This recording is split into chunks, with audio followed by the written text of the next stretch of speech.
Janet from another planet? Is Janet from another planet? Is Janet from another planet? Is Janet from another planet? Is Janet from another planet? Is Janet from another planet?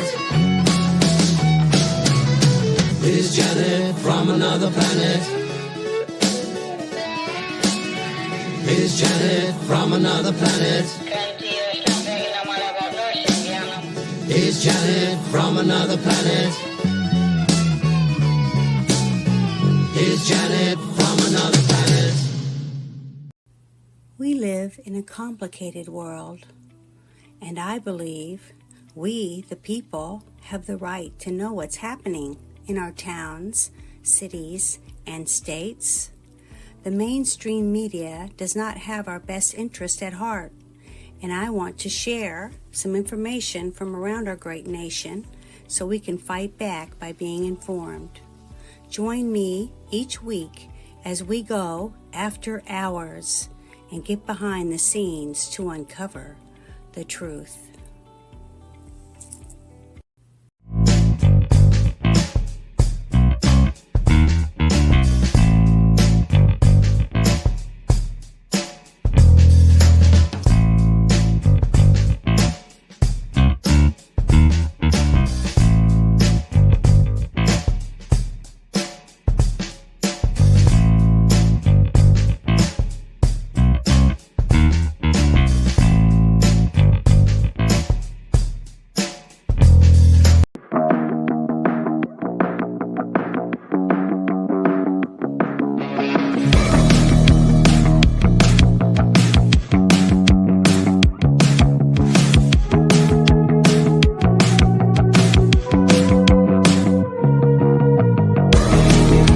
Today's digital landscape with the spread of false information can lead to dangerous outcomes. It's crucial for everyone to think critically and verify sources and reflect on the impact of what they share. Let's promote responsible communication to ensure that truth prevails and actions remain rooted in reality.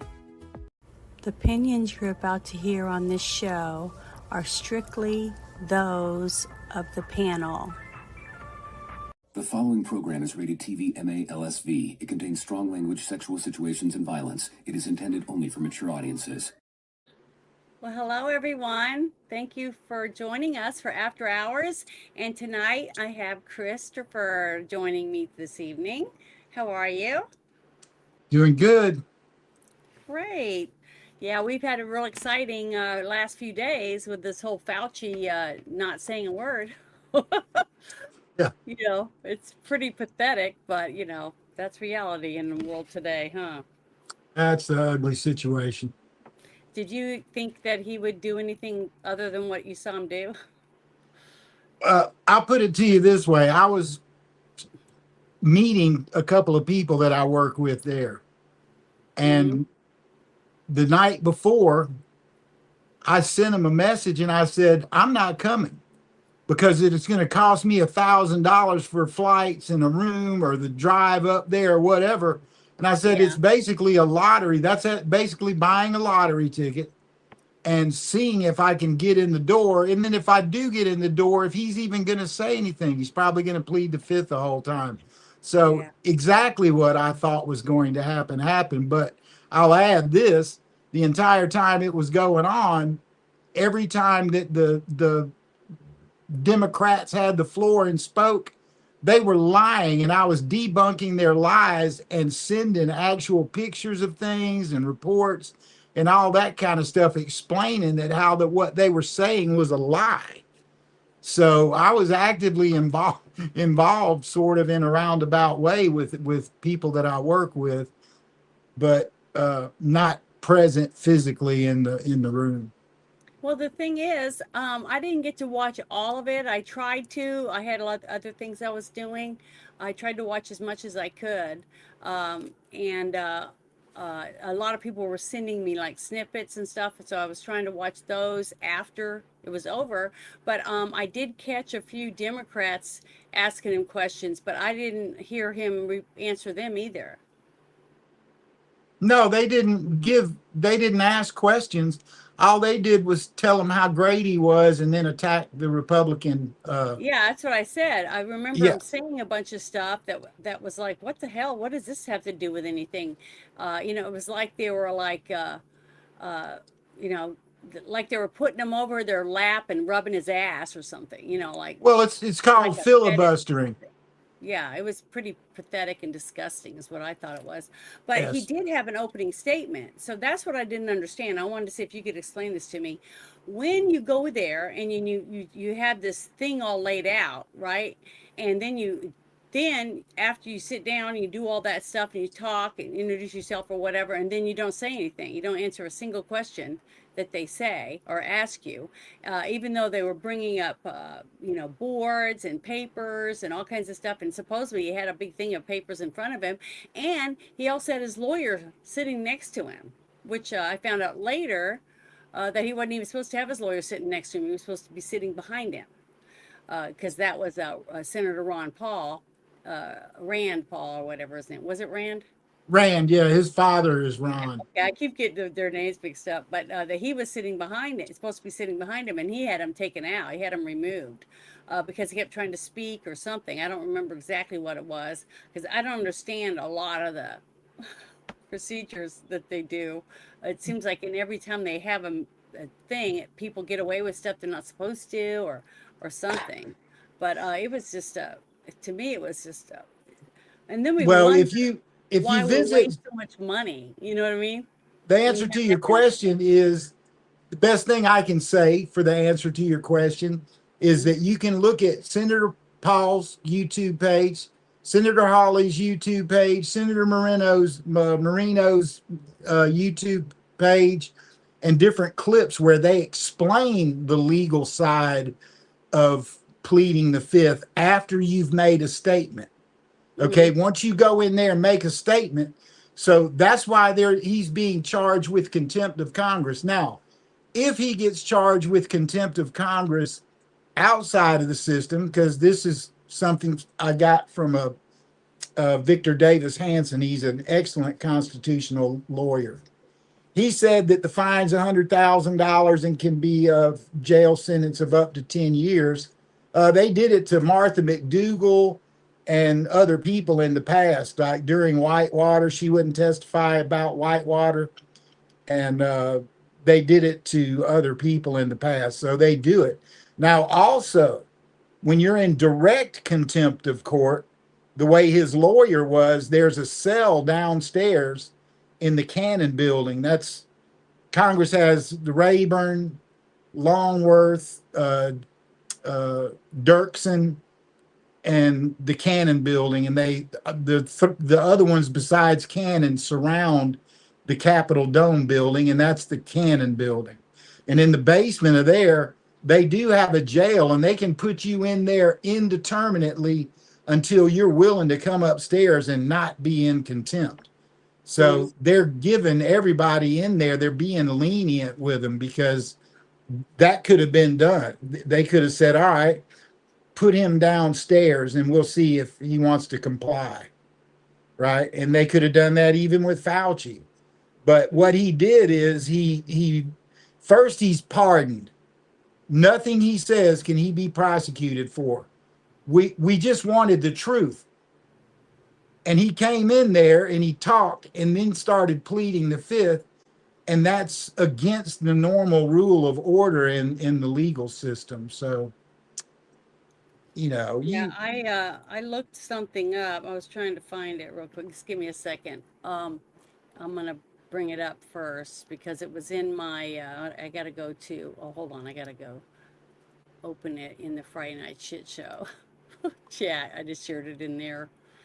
So let me open it real quick. Uh, Part. Okay, I'm gonna open this, and then I'm going to share it. Sorry, I'm really slow at this stuff. but because today when I was in a space with American, I was co-hosting with American Space this morning for the front porch, and I looked this up because we had people talking about it, and I wanted to find out what would happen if you get found guilty of the contempt of Congress. It says penalties can include up to 1 year in jail, up to, that's it, and a fine of up to 100,000 under the statutory contempt process. It's less time than he would get it. He was charged with any other crimes that we know he's committed. That's what I put in my thing because I thought that was pretty lame. Here's a guy who can get away without saying shit, basically, and just get a slap on the wrist from Congress, basically, for maybe a year in jail after everything he's done. I just think that was pretty lame. So I just wanted to share that because I think that's bullshit. I think he deserves way more punishment than that.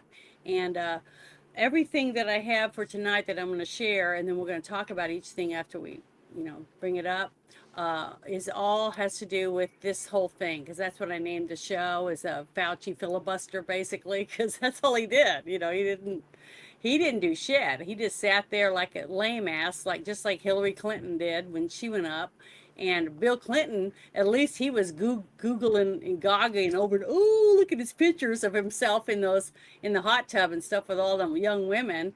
And even his lawyer had to snatch it out of his hand, and he would take it back from her and have to look at it because he was drooling, wiping his chin and stuff. He was disgusting, the whole thing. But he just sat there like this, like a frightened turd, basically, is what he looked like to me. He's just repulsive. All of these people are repulsive, and people were getting sick of it. They were just saying, "I'm getting so mad. This is bullshit and stuff." But see, people have to realize that we have to do it like this. Okay, this is our country is a government of laws. Okay, the men don't just run around and do whatever they want. Oh, you can't. We have the country we have that's only 250 years old of having its independence, right? But look how strong we are, because we're the only country in the world that has a system like this, and it works. If we follow the rules, it will work, and it makes it even for all of us. But yes, it's slow. It's slow, especially when it's this huge. It's ginormous amount of corruption, and we've been letting it just sweeping it under the rug for the next generation to deal with, and now it's our turn. Well, I do want to give a shout out to two of the Democrat senators. Okay. And it's kind of interesting because when I went to the hearings in 2024, Fetterman didn't come, but Dr. Mfume did. Mm-hmm. Now, Dr. Mfume said he wants accountability, and Fetterman also said he wanted accountability. So it was not across the board in there between the Democrats, but I think we're all aware that there's just a total upheaval in the Democrat Party right now. I mean, yesterday they mortgaged their downtown building in New York City for $15 million just so they could make it to the midterms. And they sent letters out to all of their vendors and asked if they would not bill them until after the midterms. So the DNC is financially collapsed, and it's over the infighting over the socialism, Marxism, Islamic revolution that's going on within the Democrat Party. So it'll be interesting to see. Questions? What's that? Did Fetterman ask any questions? I missed No. He just said that he wanted accountability. None of the Democrats. Okay, there you go. See, if everyone goes on and on about how wonderful Fetterman is, Fetterman, blah, blah, blah, but he didn't do anything that his constituents didn't do. He did not dare ask one question because he knew what would happen as soon as he walked out that door. So he didn't. He was in line. He fell in line just like all the rest of the Democrats. He did exactly what they wanted him to. He didn't ask any questions and make Fauci look worse. Okay, because he made sure it stayed right down party lines, and that's exactly what they wanted from him. Yeah, of course he whatever you want to call it, farted on the side or pretended like he was set aside or whatever. It's all bullshit. That to me is bullshit. He did not step outside of his realm. He fell in line. So I'm sorry. I don't care. I think he's just as bad as everyone else. If he's not willing to act like he cares and he expects something to happen, he didn't ask any questions, so he doesn't expect anything to happen. That's what he Well, I expects. mean, what he did do was he did some after hearing interviews Yeah, with but not major. with Fauci. See, what I'm trying to What say is what difference does it make what they said to Fauci because yesterday? he could have set himself aside from the rest of the lame Democrats by saying, why won't you answer any of these questions? What's your name? What color tie are you wearing? Anything. Could have asked it any question outside the realm of other Democrats, but he didn't. He chose not to. He sucked his thumb, he bent over and he kissed Fauci's ass. That's what he did. That's how I see it. It's no different than any other Democrats. And, I'm sorry. I just don't see any different. And the thing is, as long as they keep doing it and they just say one thing, yay, look at me, I'm different than the rest, he's not. He didn't expect anything different. He didn't do anything different. Didn't ask any questions and expect him to say, I plead the fifth, blah, blah, blah. He didn't do it. So to me, until I see him do something else and step away from him, he's no better. He's no better than the rest of them. Well, the So way the battle played out yesterday, basically, if you think about it, okay, Mfume and Fetterman both said that we need accountability in this. There are unanswered questions, right? Every question that was brought forward from the Republican side was an unanswered question. But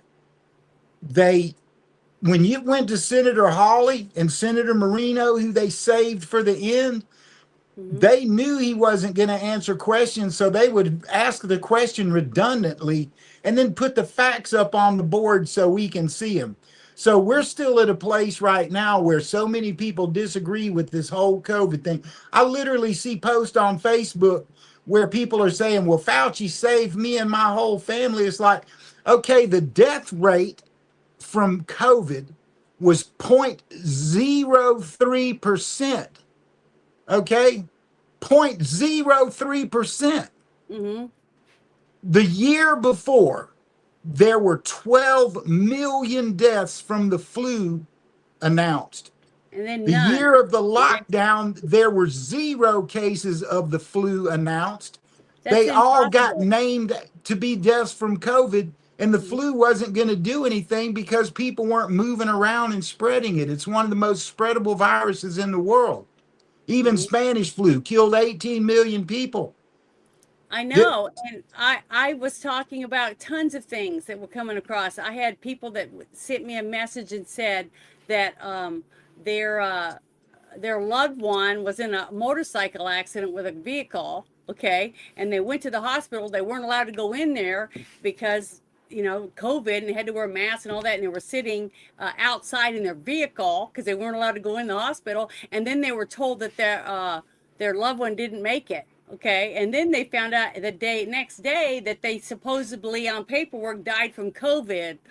So it was all farce. It was all bullshit. I heard more and more stupid stories like that. And then I was constantly brought boxes, test, testing by 6. Sometimes one week I got 6 tests brought to me saying, you need to take tests. Why?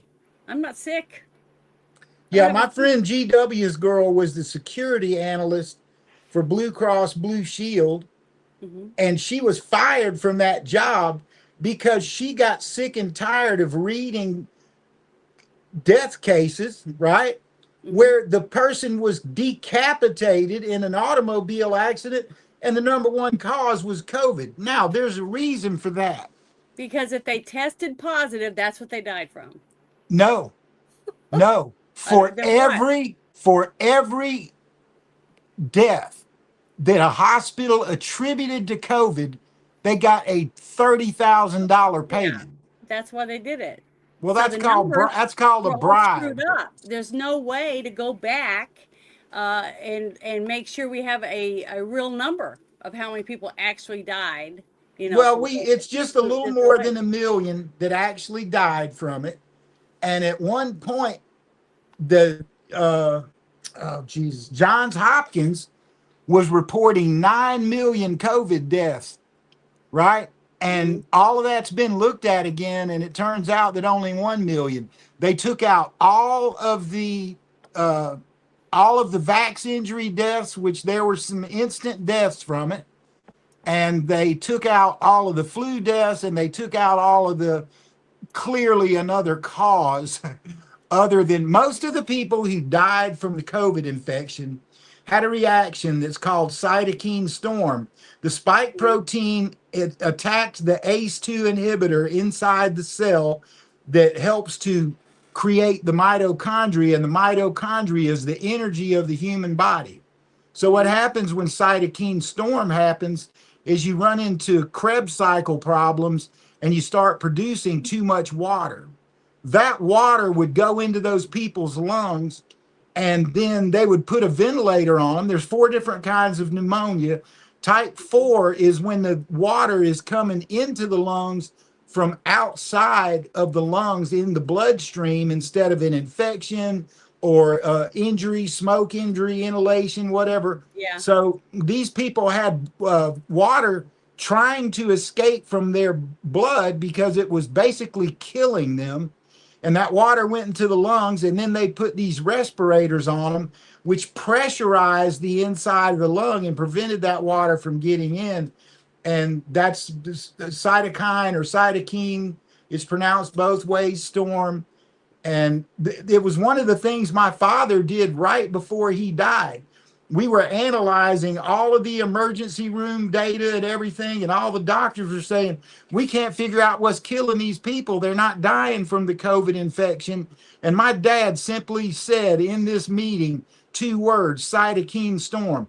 And I'm telling you, that stuff got seen. It was a MedCram situation with Dr. Roger Sawalt. He runs MedCram. He's a teacher. What MedCram does is it gathers all emergency room data every day, monitors for these kind of outbreaks, and then puts up there what is working at this hospital or that hospital or whatever. And he keeps everything on the up and up. He's an amazing man. And we were in that group looking at the board of what was doing it. It was just second nature to my father. I mean, I had people who knew my father that would tell me that he could break down a problem that had 10,000 solutions in 1 second when it came to dealing with human disease. So basically there's 10,000 systems, and 10,000 things can go wrong with all of them. And my father could read a medical file and spit out the answer immediately. He just was on a different level. That's why he was a president's doctor. That's why he headed AIDS at the Pentagon. All of his accolades in life were because he had that level of insight with human health. So they suppressed when he made that statement. And at the time, he was the senior advisor to the Senate Biological Weapons Group. And basically, I was his cyber guy. You know, he couldn't use a computer, and he going way back to the 80s. He'd be like, I need you to do this. I need you to do that. So basically, I was his cyber guy. But, you know, I'm not going to say which agency, but it was tied directly into Congress. I've got a flag right over here behind me. Yeah. This flag right here flew over the U.S. Senate building. That flew over the U.S. Senate building. And it has a letter in here from, let's see who it's, Sam Nunn, one of the most famous and powerful senators ever from the state of Georgia. Mm-hmm. So he wasn't just a small, he wasn't just a small guy. Now, also at that time, the CDC director was Dr. Bob Redfield, and my father and Dr. Bob Redfield were besties. My dad had trained him when he was in the military and hospital administration, and everything that we were talking to each other about and all the other work we were doing, we were going straight through Dr. Redfield, and Dr. Redfield was being attacked inside the administration by Fauci and all of this. So, you didn't even hear that brought up in that hearing yesterday. But Fauci, I mean, he had a God complex, just it went beyond narcissism. And Yeah. you can tell from his input into his. His head's like this big. Yeah, I mean, I mentioned to you yesterday that in Right Side News Broadcasting, there was a live podcast going on, and everybody was saying this really stupid stuff about the diary. And I said, I just commented, consider the serial killer. Many of them keep panties as a trophy. Fauci kept a diary. And that's the blunt truth. And when I posted that, this little red, white, and blue eagle flew up on my screen, and it had all this weird stuff coming off of it. And it was seen by a lot of people. Well, But it's in the simple factual. truth, that's what it Almost is. all serial killers are narcissists. Absolutely, yeah. So, And Fauci is yeah, without a doubt a serial killer. You can definitely.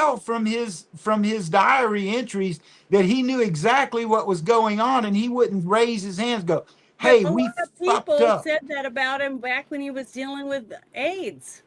They said the same thing, that he was killing people.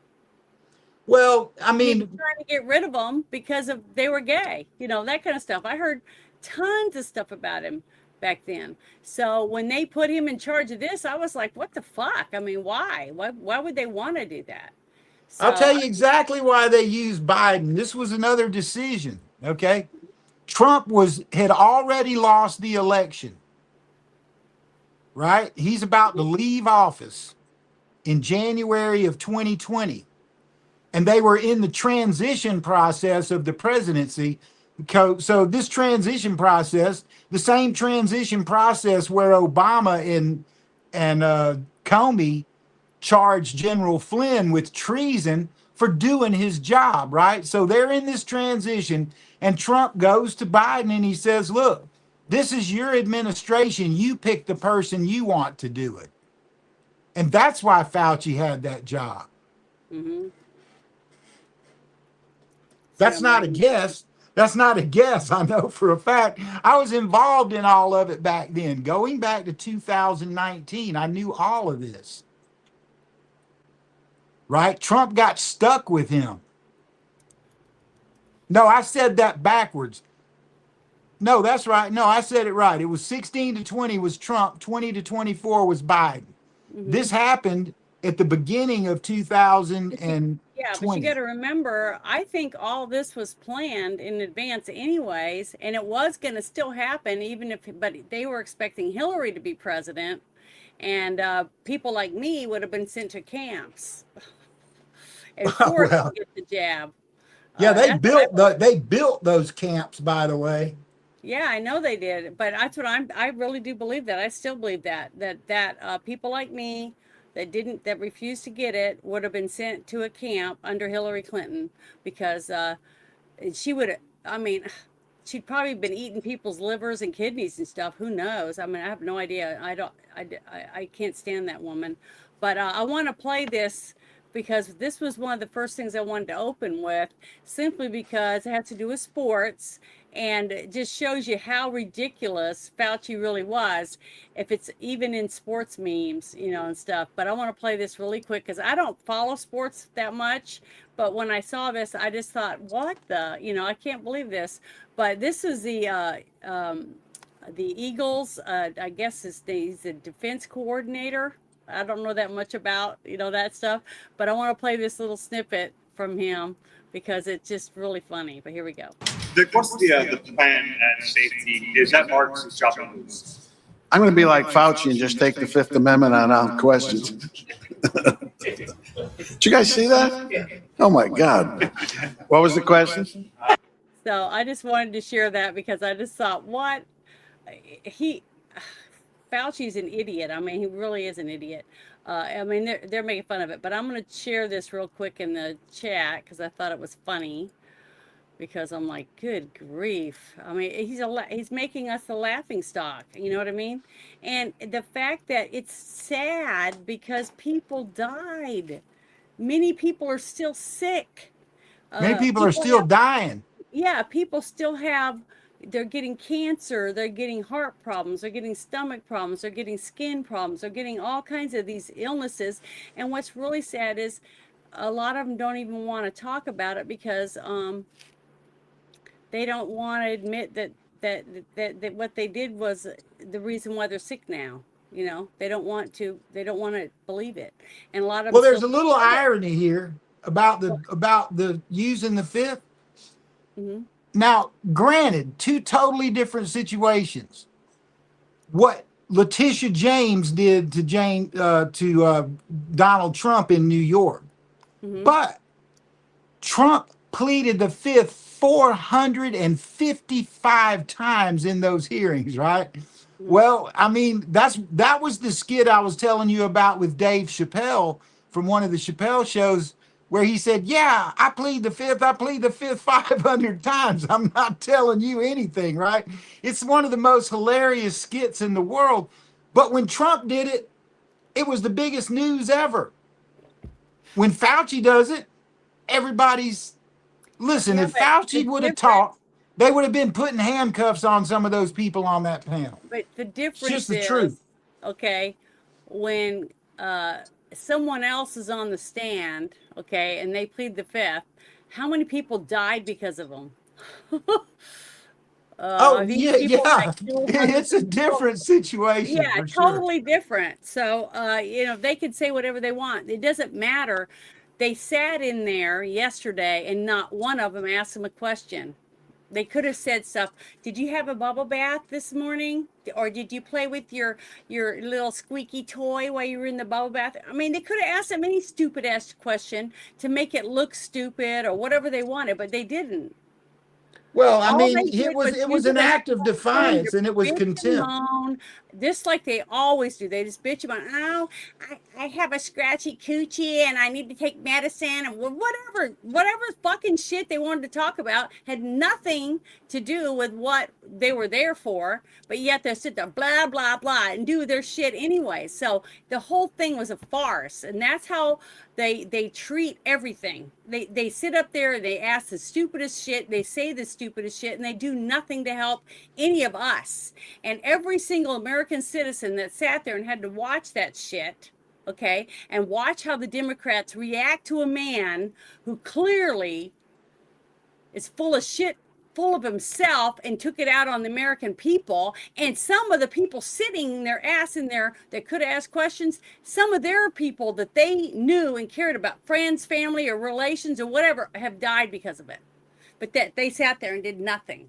When they had a chance, they should be ashamed of themselves. And hopefully, God has a special place for each of those people, because that's disgusting. They're repulsive, and I'm sad to say that those people are sitting in a place of authority that can make decisions for you and I's lives and our children and our grandchildren and our great grandchildren. That's what's disgusting about these people. But this woman, Hang on one second and let me make a okay, go comment ahead. right there. Go ahead. That one of the things that I was sending to the people inside the room, one of the female Democrat senators came on and she was literally saying, we need Dr. Fauci for, some of these things going on right now. She mentioned hantavirus and she mentioned the new diarrhea bug, right? Now, she didn't say anything about the Ebola outbreak in Africa. But here's how that unfolded. Back around the turn of the year, when they first started talking about the hantavirus, we're like, okay, well, they probably got that. That's very common down in South America. But the truth about it was there was a landfill in a port city in Venezuela and Argentina, I'm sorry, and it was infested with rats, and there was a hantavirus outbreak going on, and they were allowing people to take cruises out of there, to take trips all over Africa. Then it shows up in Africa, right? So I directly contacted World Health Organization, and I said, this is what we have on you. That immediately disappeared, and they isolated the hantavirus. So a few months later, the Ebola outbreak hit in Africa, And these people were allowing people from the infected area to get on planes and fly around the world, including America. So when we rerouted a jet, this is in one of our earlier podcasts, I told this story. We rerouted a jet to Toronto because they would allow them to land. And we're like, don't send another jet over here. Don't do it. Then we sent one of our Mercy ships over there to keep the Americans in the area. And once again, we went to World Health Organization and said, your job is not to report and spread disease. It is to isolate it. Now, jump to now with the new one coming out, which she mentioned, and we're now investigating to see if that was also an attempt to attack America and cause fear. So this woman was using fear to say we have another one of these coming. Well, they used fear to put the vaccine into the American population, which people made billions upon billions of dollars on, and did not know what the outcome of giving it to people was.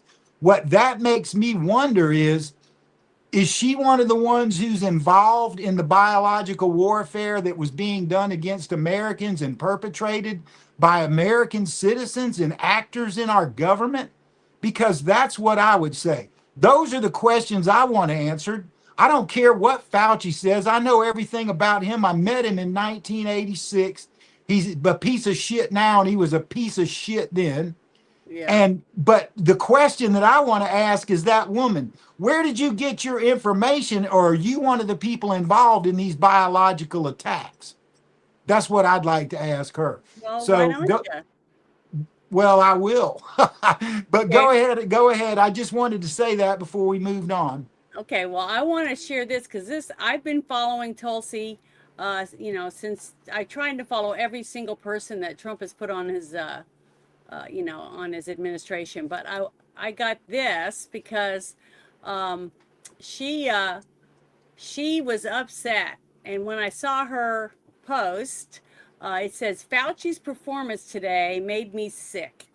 Smug arrogance, zero remorse, zero accountability. He refused to answer a single question. Sharing this again as a reminder, he used your tax dollars to fund the coronavirus lab research in Wuhan and worked with the IC to cover it up. We deserve the truth and accountability. And then she did this. She played this again because this is truth. Because I haven't seen a single Democrat come out and say they're going to take her to court for slander or anything. And she put this out when she first left her position to go take care of her husband, who is diagnosed with rare cancer. So I'm going to play this again. It's a little over 5 minutes, and I'll pause it if you ask me to. But the thing is, everything she says in this is true. And remember, when our president said he called it the China virus, he called it that for a reason because he knew it came from China. Okay, and I can say it all I want because I have the right to say that because I definitely believe it is from China. And then we have Tulsi Gabbard saying this. Before the COVID pandemic, Dr. Fauci, as head of the National Institute of Allergy and Infectious Diseases, provided millions in U.S. taxpayer dollars to fund dangerous gain-of-function research on bat coronaviruses at the Wuhan Institute of Virology, work which is now widely viewed as the source of the unintentional lab leak that sparked the pandemic. Now, in support of President Trump's maximum transparency mandate, today, on my final day as Director of National Intelligence, I'm releasing never-before-seen communications and documents that expose exactly how Fauci worked with politicized career leadership in the intelligence community to suppress the truth about his actions, the virus's lab leak origins, and his role in directing U.S. funding for this dangerous research that caused immeasurable harm and countless lost lives. Now, these documents expose Fauci's direct role in influencing and manipulating IC assessments on COVID-19 and how Fauci lied to Congress in 2024 when under oath he denied knowledge of or participation in discussions with intelligence officials about viral research. We also received testimony from multiple intelligence community whistleblowers who reported retaliation for challenging the intelligence community's manipulation of intelligence on the virus's origins, once again revealing a clear pattern of suppressing dissent, silencing critics, and burying the truth. Dr. Fauci's close relationships with the intelligence community enabled him to assume three key roles that shield him from scrutiny. First, Dr. Fauci funded dangerous gain-of-function coronavirus research linked to Big Pharma and their pursuit of universal vaccines worth trillions of dollars. Second, Dr. Fauci was the behind-the-scenes advisor who, alongside his hand-picked so-called experts, pushed the intelligence community to endorse a natural animal origin to hide his dangerous gain-of-function research that he funded using taxpayer dollars, all of this in a deliberate attempt to cover up the truth and shift the blame and attention away from Fauci's own actions. Third, Dr. Fauci became the nation's pandemic pundit, and he publicly pushed lies, disinformation, and censorship using every platform available. Now, according to hundreds of reviewed emails, which are included in this release, the intelligence community almost always incorporated Fauci's recommendations. He promoted a fraudulent paper whose publication he helped prompt as legitimate information for intelligence community consideration. Senior analysts praised Dr. Fauci not as a policymaker, but as what they called an unbiased guide to the real coronavirus experts, while deliberately ignoring experts who might dissent from Fauci's narratives. Now, Fauci didn't stop there. He blatantly lied to Congress under oath during his 2024 testimony to the House Select Subcommittee on the Coronavirus. Okay, she just said that he blatantly lied under oath in 2024, but what had happened to him? No, I was in that hearing. No, what happened to him for lying under oath? Which is they brought him back in yesterday and gave him a chance to tell the truth. He pleaded the fifth, which basically means everything she said is right. Okay, now let me tell you about the deep state, because I've been in the deep state basically my entire life. The deep state cannot do anything without a blessing from inside the elected government that we hold.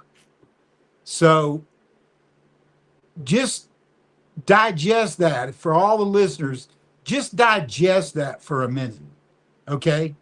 We have black hats and white hats. Mm-hmm. The black hats support globalism. They support Marxism, and they support allowing Islam into this country. Okay? Now, I wrote something to the PIAB today, and I'll sum it up real short. Each of the major three military powers in this nation is suffering from the same problem. We are being infiltrated. China has been infiltrated, and Russia has been infiltrated. And they have been infiltrated by the globalist neocons and by the Islamic regime, who have outright said they don't want any government in the world except the caliphate under Allah in anywhere in the world. And at the same time, the neocon globalists, who are basically run by Open Border Society, which is George Soros, right? Mm-hmm. And they have openly stated that they don't want borders. Now, everybody involved in the United States government, Mayorkas and the former Merrick Garland Attorney General, these people were involved. They were involved in the biological attack. They were involved in the mandates of the vaccine. And the entire purpose of it was that Trump would not get reelected. So all of this was going on during the summer of 2019. At the same time, when we busted the Chinese consulate in Houston, and they wouldn't open the doors, and when they did have the doors open, the whole place was on fire. And another State Department official who I know, Dr. Esther Roberts at the George Washington University, she and I had a very candid talk about that. They completely covered that shit up. Right? And I Can you read I what he think said? that was in the summer of 2020 that they did that. Right? Right Yeah. before the election. So we knew that not only was there meddling in the election, but we knew China was involved in it. And it Yeah. got covered up. And Dr. Roberts and I both agreed, oh my God, what are we've this is being done from the inside. Man, I'm telling you, they tried to wipe us off the map for telling the truth. Yeah, but did you see what Omen Screaming Raven said? He said, lied the first time, pled the fifth on the second. It still lies, obviously, and still not in cuffs for this. Why? Because of what I just said. I know. Because our government was involved in this, not only funding and paying for the development of the biological weapon that we were attacked with. Let's go back to what I told you about how I got into this whole mess. We were having a black mold issue in Middle Tennessee, and we went before the Tennessee Congress, and we were trying to get a law passed so real estate agents would have to tell people this house was infected with black mold at a previous time, right? Instead of hiding that, because black mold can kill you. Fauci came and testified against my father, who was the epidemiologist for Tennessee at the time, and said black mold was harmless. So I start looking into it, and I dig up in 2004 in Microbiology magazine, or maybe it was an NIH press release, that black mold was a huge problem, and that it in any respiratory illness or any compromise of the lungs, that it made death occur much easier. Right? Now, not only is that mold issue a problem, but the chemtrails that are paid for by Bill Gates and the Gates Foundation, is the slang term for it is yellow mold. Right? So they're spraying all this shit in the air that complicates respiratory disease. Okay. Now, we posted on one of the last couple of shows, Bill Gates and the Gates Foundation donated $16 million to Moderna in 2016 to develop the vaccine. In 2019, in February, he gave Moderna $55 million to start making the vaccines. Did you hear what I said? They were making these vaccines in February of 2019. Yeah, I know. Glenn Beck talked about it a long time ago. Right. Way So back. The whole- throw in there on whole top of that thing that had it they're all set up. right. They're giving Trump misinformation. They're doing all this behind his back. And then that's where it comes in that active elected officials and cabinet appointees and all this other stuff were involved in this process. And they were working with the corporation of the United States, which is a building on Constitution Avenue in Washington, D.C., that basically it's the people who ran USAID. USAID was in their building. USAID was how they were getting money to fund all of this crazy stuff. So no, COVID isn't new. The first thing I found on SARS-2 was at the University of Georgia in 2009. They were experimenting with it, but they were using turkeys. Now, another thing that my father and I worked through was getting Congress to ban gain of function research, which we did. At that point, Obama and Fauci took every single piece of information at CDC we had on biological weapons, including what was at Fort Dix, where the military worked on it, and handed it over to China, and then were using the University of North Carolina to funnel grants through to pay for all of it. I have the grant numbers, who signed them, and all of that stuff, and Congress has that as well, but I can't get into details of that right now. That started in 2012, right? The grants and the funding and all of that stuff. So they had those channels already set up. So Well, once they went behind interrupt for just Congress's a back second. and I just want to what? interrupt for just a second. Yeah. A while back, I remember watching before President Trump picked Kennedy to take the position that he has. I saw him doing a couple speeches on the whole thing. I'm trying to remember what it was called, where they were like brainwashing people. And I can't remember the name of the program he was talking about. MK Ultra. Yeah, MK Ultra. He was doing a whole thing on that, but he was also talking about the whole thing about gain of function and the other thing that you and Dawn had talked about, something Swiffer, or can't remember the word. Damn, it sucks. That popped in my head when you were saying it. And he was talking about how they knew about this whole thing and what to use and what diseases they wanted to get rid of under Nixon. And that Nixon had told them to take these viruses and stuff that you guys were doing to try to make bioweapons with and burn them, get rid of them, because now we have nukes and we have these other weapons. We don't need the bioweapons anymore. And they didn't.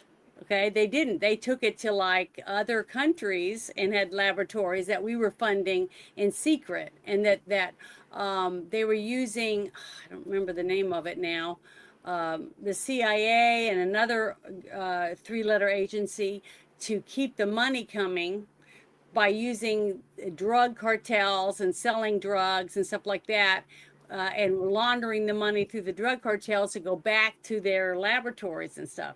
There's a whole interesting thing that Kennedy was talking about, all this different stuff, and it was really good. And that's what got me interested in the whole thing to begin with. And then when this whole thing with COVID started, and then I heard Glenn Beck's thing about them already having this stuff ready to go way back in 2019, that's when I started looking into the whole thing about Fauci and finding out more dirt on him about the whole thing with the AIDS thing. See, that's how all that, I got interested in all that stuff. And then I saw Dawn talking on a space. See, and it just started just all clicking together. The reason I was looking into this stuff and thought it was interesting and wanting to find out more about it. And then I met you, and we all, all this stuff started happening. But all of it is connected. I think that the government has been involved in a long time at trying to use this stuff because they didn't want to give it up. They didn't want to give up what they thought was an easier, cheaper way to make people sick or get rid of people they don't want around or that are troublemakers without having to look, we pushed the button. You see what I mean? They the biological, bar, for all we know. And that's what was so scary about it. The United States biological weapons research and development began in 1905 as a response to the Spanish flu. Mm-hmm. That's how long they've been working on it. Yeah, but all of that was done under DARPA. And so when they went to Trump and asked him to implement a program that could make all of this happen faster, that was a total sham job on Trump, because they were making the vaccines before they ever went to Trump with the problem. Mm-hmm. You follow what I'm saying? They had to make a problem. See, the whole thing was, I told you, I really do believe that it was going to unfold this way under Hillary, because they weren't expecting Trump. Everyone, none of them believed that Trump would even make it. And they had to, and when Hillary went out on stage, I'm telling you, the look on her face when John Podesta was telling them that they didn't win, you could see if she had had lasers coming out of her eyes, everyone in that audience would have been gone. She was so mad, and she couldn't believe that the cheat wasn't in. It didn't work for her. They didn't cheat enough for her to Yeah. win.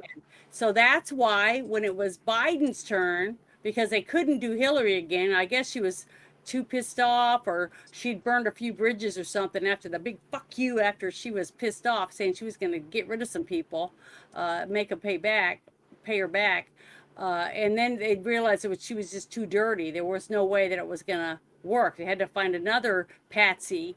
And so they just used Biden and propped him up on like Weekend at Bernie's, and used him because they knew that no matter what, we can just rubber stamp his name or whatever. We just have to prop him up and, take him around or whatever. That's all they needed.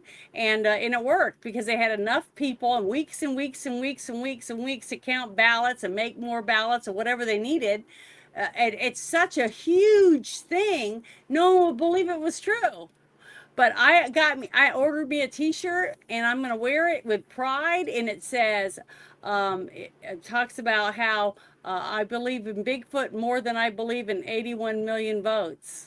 And I can't wait to wear that shirt, I'm telling you, because I tell you, when I heard about it today, someone that has one, and they were talking about it in the space, I got to have that, because that is 100% factual.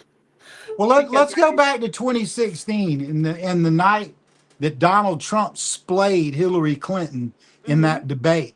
Yeah. Her campaign manager was Donna Brazile. Now, as we spoke earlier about narcissism and all of that, Hillary went backstage where they were recording, and she said to Donna Brazile, she blamed Donna Brazile for the failure, asked her what her problem was, and she said, if you don't fucking fix this, we're all gonna hang from ropes. Within a couple of days is when James Comey went into the West Wing and had a private meeting with Barack Obama and James Comey.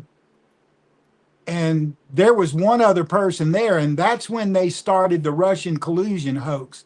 I think the other person there might have been somebody that was a legal person at Coy, which was the law firm that protected the Clintons. So they started the attack on Trump. They worked and created all of those false documents involved in that. Then they pulled the 302, 303 sham on. Never stopped. It Yeah, was right. 24/7 after that day. Okay, so you lead up on December 28th, Barack Obama used all of that false information to say that he was going to still maintain control in Washington until Trump was acquitted. And that's standard process in our electorate process. So they did that to Trump, and then Biden came in and nothing changed. Okay, there was a meeting at the White House, and everybody came, and Obama showed up. And he kept calling Biden the vice president. And he was snubbing Joe Biden, and Joe Biden was walking around in there confused, and Biden was humming it all up with everybody, the cabinet members and all of that. And the reason for that is because he was running the White House, but he was doing it through, Susan Rice. Susan Rice was the person who came up with the fake story about the video and had Dinesh D'Souza thrown in prison, when what that was about was that the head of that consulate in Libya was about to blow the whistle on the fact that they were bringing weapons from Yemen through Benghazi and giving them to ISIS in Syria. So, all of this stuff ties together, and all of it is, here's the problem with a free country. If a man can lie to you the way that Obama did, tell you he's a Christian the whole time he's running for president, and the day he's elected, he says, I'm a Muslim, he has every right in the world to switch sides in a war between Muslims and Christians, because we elected him. The way that we undo stuff like that is by voting. That's how you fix it. But more importantly than that is people need to pay a damn attention to what the hell's going on in the world. You have to pay attention to what's going on in the world. To finish my other thought earlier, that when I was doing the research into the black mold mess and Fauci's name kept coming up, so I'm constantly putting his name into my search engine. Well, then all of a sudden I've got these videos arriving that it's of students in Wuhan who were saying that they had democratic elections and that President Xi attacked them with a bioweapon. I was getting videos where they were welding doors shut on apartments, starving people. Other apartments, CCP and local police were dragging people out. There was videos of people walking down the street on the way to work, just drop dead right on the side of the damn road. There were mass graves that would have thousands of bodies in them. Now, I gave this to my father. He's on the Biological Warfare Senate Committee, and somebody erased that off of our computers. And now the person who was running YouTube at the time has come forward and said she was ordered to delete videos and she deleted them. And those were in that bunch. Okay. Now, Yeah, but she's not alive anymore. that's true.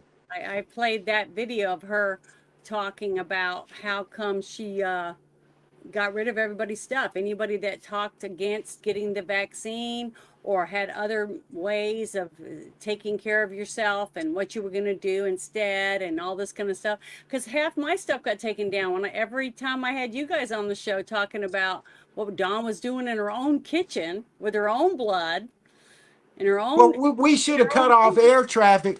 But see, when we first got that information towards the summer of 2019, had Nancy Pelosi not been involved, those airports would have been shut. When Trump tried to do the shutdown and started doing the China, she went to Chinatown in San Francisco and told them we had nothing to worry about. And she knew good and well that they were dispersing this virus all over the country, slowly infecting people because they knew the virus wasn't that deadly. It was deadly to people who were subjected to, had other problems. Even lupus was one of them that they knew if you got. My sister had lupus and she was taking that, whatever that is again, ivermectin. Okay, just like you were telling me, what was it, last week when we were talking, that the in Africa, that during the whole thing before the AIDS epidemic, not AIDS, before the COVID epidemic, that a lot of people didn't even get sick or get COVID because they were already taking ivermectin for something else, some kind of other hookworm. Scabies. Yeah, scabies. That's what it was. So, my sister never got it because she was taking ivermectin already. And then other people that were were smokers too, because of the nicotine. For now that they're doing all the real studies and stuff, more and more stuff's coming out that because they were smokers, they didn't have a chance to get it. There was just so much, and I didn't smoke, but I was doing allergy shots every week. I never did get COVID. And I had one blood test because I wouldn't let them stick nothing up my nose. And it proved that I never had COVID.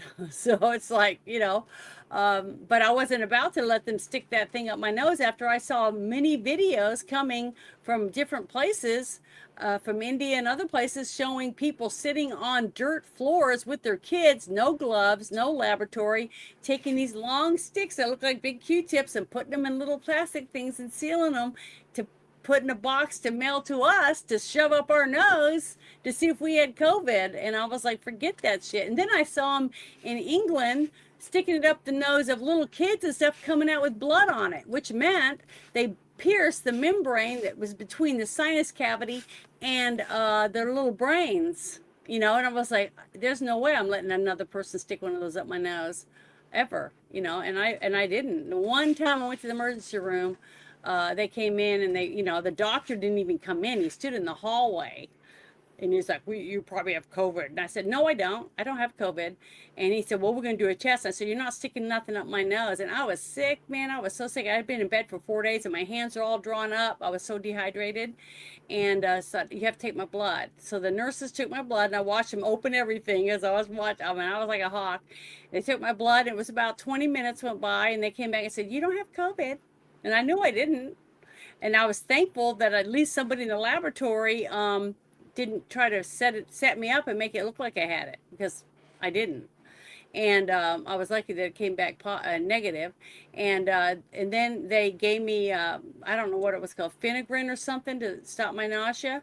And once I started getting the nausea to go away, and then I got hydrated from the IV, I was like starting to think, what did I get into? What did I get? And come to find out, when I came home, walked through my kitchen, I remembered there was a trail of ants coming from my back doors to my kitchen. So I took Raid and I sprayed it, all around. No big deal. But then the 2 days, the day before I got sick, before I woke up the next day and was nauseous, I had wiped up with some wet wipes all the dead ants and threw that in the trash. And guess what? I had no gloves on and I'm allergic to everything. So I absorbed whatever was in the Raid and it made me nauseous. And I was lucky, because I'm healthy as hell, that I didn't die, from whatever it was I took in my body. And I just drank, I ate ice and I drank and I crawled around on the floor to go to the bathroom and stuff, but I couldn't eat. I was so nauseous. And I finally went to the emergency room, thank goodness, and had that done. Let me give you this. Between, I think it was either October or November of 2019, and then the end of January 2020. Yeah. So at the time, I was being treated with a drug for idiopathic thrombocytopenia, which is not having enough platelets, which kind of is it's a euphemism, because you have more of the platelets than you're supposed to, but they don't develop into healthy platelets. And as they develop, they shrink. Well, so I'll have to give you a donation. So I have more than I need. So all these platelets floating around in your body cause a lot of problems, but they won't stop you from bleeding. So I had been to see my oncologist that day, and I went over to the pharmacy in the Nashville VA, and there was a black couple next to me, and I could tell this guy, he was going through hell. So we had a conversation, and he was from Chicago, and he had come down to visit family, and he got sick in Nashville, Tennessee.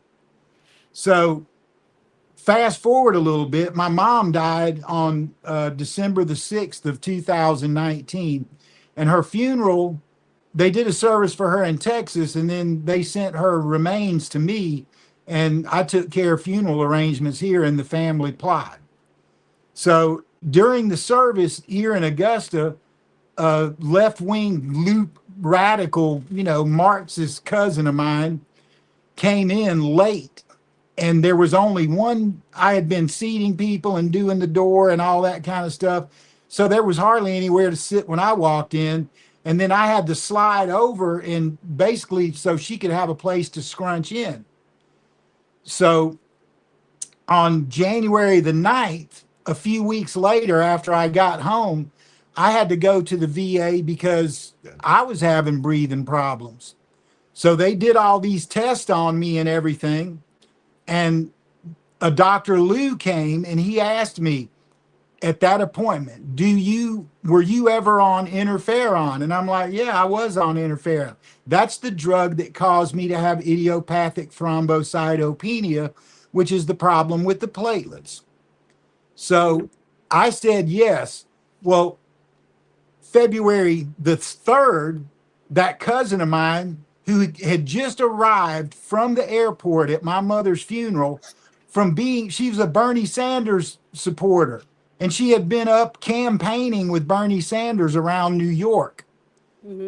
So she goes in the hospital, almost dies from COVID. And of course I went and questioned her and asked her this and asked her that and all that kind of stuff. That's how I found out where she contacted the COVID. So this is COVID contacts in the United States Now, fast forward just a little bit farther, and FBI officials arrested a Chinese national at O'Hare in Chicago who was carrying SARS-2, and his flight was to Harvard Medical. And he was carrying that bioweapon on a plane, not protected in the right thing, in a vial in his pocket, and he was arrested. So they had a pathway that they were putting all of this, getting all this virus out to people before anybody ever mentioned the word virus. So you go back to what Xi did to gain control of his people, and then the Democrat Party, who were deathly afraid that Donald Trump was going to get reelected and continue the path to deal with the Russian hoax and the Ukraine hoax and what they did to General Flynn and all this.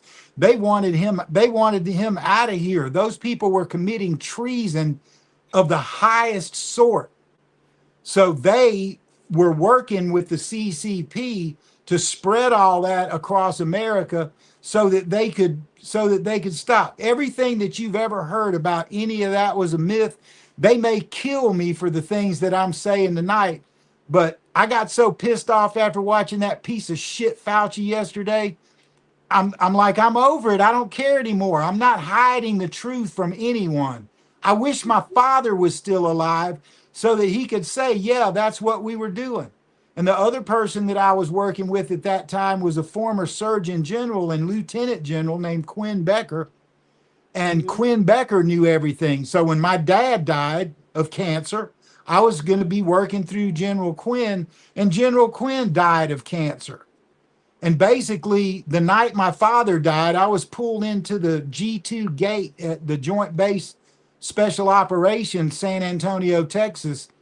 And my dad's laying dead in the hospital, and they said, you need to go in there. I'm like, man, whatever. So I went in there, and the guys in there said, do you have a federal ID? Do you have an ID card? I said, no, I never did go get one. They said, do you have any card issued to you by the federal government? I said, well, I mean my VA medical card. And they said, give it here. So they go in the back room, and when they come out, they got this thing burned on the back of my card. And it says, Tradition of Excellent Joint Base Special Operations, San Antonio. And I didn't know what it meant. They told me, they said, you can go in any building in this country, including the White House, if you want to. So I went and got by my dad's bedside and had my last moments with him. And I didn't really think about that thing anymore. I just kept doing my job. Well, when I had been tipped off about the upcoming attack in Gaza on August 19th, about 6 weeks before that event occurred, I had to go to military bases. So I went to all of the 5th Group and Delta Force bases because I had to talk to somebody there. They knew who I was and what my records were. Well, every time that I gave that ID to the guards at those gates, they'd take their little gun and shoot it, and half of them would faint. They'd back away from the car. I'm like, I don't know what this means. So one time that I went into Fort Gordon's gate, there was a CIA Delta guy there. I knew what he was because he was wearing civilian clothes, but he was ordering the guard gates around. And I said, can you tell me what this is? And he goes, back up over there. Now, this is a CIA base I'm on. Yeah. And he takes my ID from me and he puts it in front of the gate that CIA and the commanding officers, the generals, and all of that kind of stuff use. And he put my card up to that gate, and the gate opened. I was like, what the hell is that? I had no idea what they had done for me. So I was at the DCA airport after the Fauci hearing, and a guy who worked at the airport had on his little yellow vest and all that. And he came up, and we were smoking a cigarette outside while I was waiting for my limo driver to get there. And he tells me this story, right? He says, there was an old Indian walking down a trail, and he came up on an eagle and a snake, and the snake was constricting on the eagle, and the eagle couldn't get away. So the Indian walked over, and he picked the snake up, and he got the snake off of this thing, and threw the snake, and the eagle flies up on a branch, and the eagle's up there preening his feathers and all this kind of stuff. Well, the snake stands up and he races over to the man, and his face is eye to eye with the snake. And when he does it, right when the snake does that, the eagle like starts shooting gold glitter out of his eyes and all this shit. And he said it covered that American Indian. And he said, "You have saved the eagle, and no one can touch you." Mm-hmm. And that story has stuck with me since that day. They invited me to a bar in Pennsylvania where a bunch of them met, and I just never made it over there because shit was hitting the fan left and right, and I had a job assignment I had to get to, and I was just continuing to do my work. Now, I still have that ID. I've shown that ID to generals. I showed it to General Flynn. I showed it to a lot of people, and all they ever said was, "I've never seen one of those in my life." Mm-hmm. And so I started using it. You know what I'm saying? And basically, once I started using it, I got in Elon's circle, and from Elon's circle, he got into politics and into the Trump administration. And he builds missiles. He's part of Space Force. And I knew he had a clearance, so we would have private conversations where I told him a lot of these stories I'm telling you tonight, and it all shocked the shit out of him. And in the middle of us having all that talk, that's when he bought Twitter, and man, the shit hit the fan. They went from having 200 or 300 million interactions a day on X to having 2 billion a day within just weeks of all that occurring. So, you know, I'm like talking about deep state shit right now and all that kind of stuff, but you just have to know there are extremely good people in the deep state. I would say John Brennan. I would say James Comey. I would say, oh God, what was that cheesy bald-headed dude with the glasses that was over the National Security Administration? Mayorkas, all of those guys, James Clapper, Tony, what's the Secretary of State? Tony, what's his last name? I can't remember right this second. All right, so check this out. The Tony guy, right?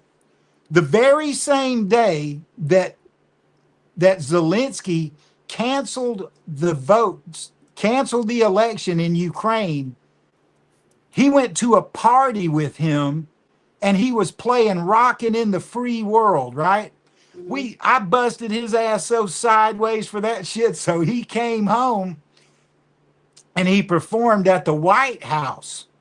And basically what he performed at the White House was a song that it's over. They know everything. Mm-hmm. Yeah. So all of this was unfolding because one of the other things that I caught Tony doing was that he carried $300 million in cash to Nigeria to give to dissidents who were trying to overthrow the dollars to Nigeria. And a few days later, Prigozhin, the assassinated soldier who was over everything in Ukraine, and Putin show up there, they take the money, and then there's an uprising and they overthrew the Nigerian government, and that caused a huge problem between the United States and a European country whose king was over Nigeria. Right? So all of this is going on. Man, one of the hearings I went to for COVID, they had Tony down in another hearing, and a Secret Service guy came up and he goes, "Hey, come down here. Tony's testifying today." I walked in the back door and I was standing by a couple Secret Service and some Capitol Police, and I was listening, and all of a sudden the chairman said, "Okay, we've been asked for a recess, and the recess is for an indeterminate amount of time." And we were on a short break in the hearing I was in, so I went back down and finished my hearing. But these are the kind of things that were going on in the Biden White House, and Biden didn't have a clue. Okay, Susan Rice and Barack Obama were doing that. Now, call it speculation, call it whatever you want to. It's my job to know who was doing it, and that's who was doing it. And he had all his puppets in there, and Well, and they would do I whatever believe he all that. said. I do believe all that because all that is going to be slowly unfolding, just like what we're getting right now with the COVID stuff. It's just I that don't know we have why I to, can't think of that some bitches that James Clapper, can't remember all their Kirby. names. There's too many of them. But Yeah, right. Well, I'm just telling wanted, you, we have their names, and it's going to be going. If they don't straighten this up with Congress and admit the truth about everything, so we can know what to do to move forward to prevent any of this from happening in the future, they're going to go in front of military tribunals for treason. well, good. I hope they do because that's where I feel like a lot of this is leading. But I wanted to That's where it finish should playing. be. Should Yeah, already been there. yeah, I want to finish playing what Tulsi was saying so I can move on to the next thing because this was what she released earlier. And I think this information is the information that we are seeing the Congress using, and they were asking questions from all this information she has. And he didn't answer any of the virus questions. pandemic, denying that he ever spoke to any intelligence agency about COVID. Now, the correspondence I'm releasing today directly contradicts his sworn testimony. Now, we received statements from multiple whistleblowers revealing that the intelligence analysts who dared to challenge Dr. Fauci's COVID origin conclusions faced threats of retaliation, marginalization, and many suffered career setbacks. For example, a contractor was terminated just days after coming forward to ODNI as a whistleblower. Another example, those who advocated for the lab leak hypothesis or expressed dissenting views were reminded by their managers that leadership would determine which analysts would be promoted and which would not. The message was clear: go along or be punished.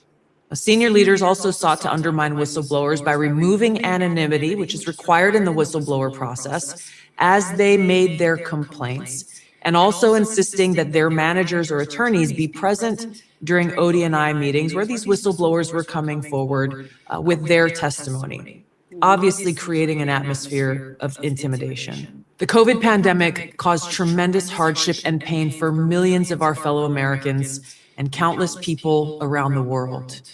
Now, after years of lies and censorship and cover-ups, the American people deserve transparency, truth, and accountability. The tactics that were used to hide the truth are straight from the deep state playbook. Politicized self-serving leaders like Dr. Fauci covered up their own wrongdoing and abuses of power, manipulated intelligence, lied to Congress, and undermined a duly elected president by restricting his access to the vital facts he needed to keep the country safe. It's time you know the truth. Yeah, man, she was brave. That's one brave woman right there. Anthony Blinken was the one I was talking about. I thought of his last name, Anthony Blinken. Yeah. Well, there's so many of them. There's so many corrupt people. I just don't know what to say. But I wanted to play a couple of these different things that we got from the hearings. So let me open this one. This came across my timeline. I thought was interesting. Yeah, let me say something about there's so many of them doing it. Yeah. We absolutely know that all of the money that has funded the corrupt judges, the ones who are literally overruling the president from a separate branch of the government, were funded by Open Borders Society and George Soros. And there are countless numbers of those. So, if you're in an area that has Soros funded DAs, AGs, and all that, like New York, where he happens to live up in Long Island, that's where the numbers of the infiltrated members of all levels of the government and people who have been elected into office, like Mondami and all of them. So those he's basically the big player, and he's the one who's manipulating the Marxist who literally would kill every Islamist And the Islamists who would kill every Marxist just based on their ideology are working in cohesion. They show up together at rallies and talk about being gay and talk about Islamic and Palestine and genocide and all this other horse shit.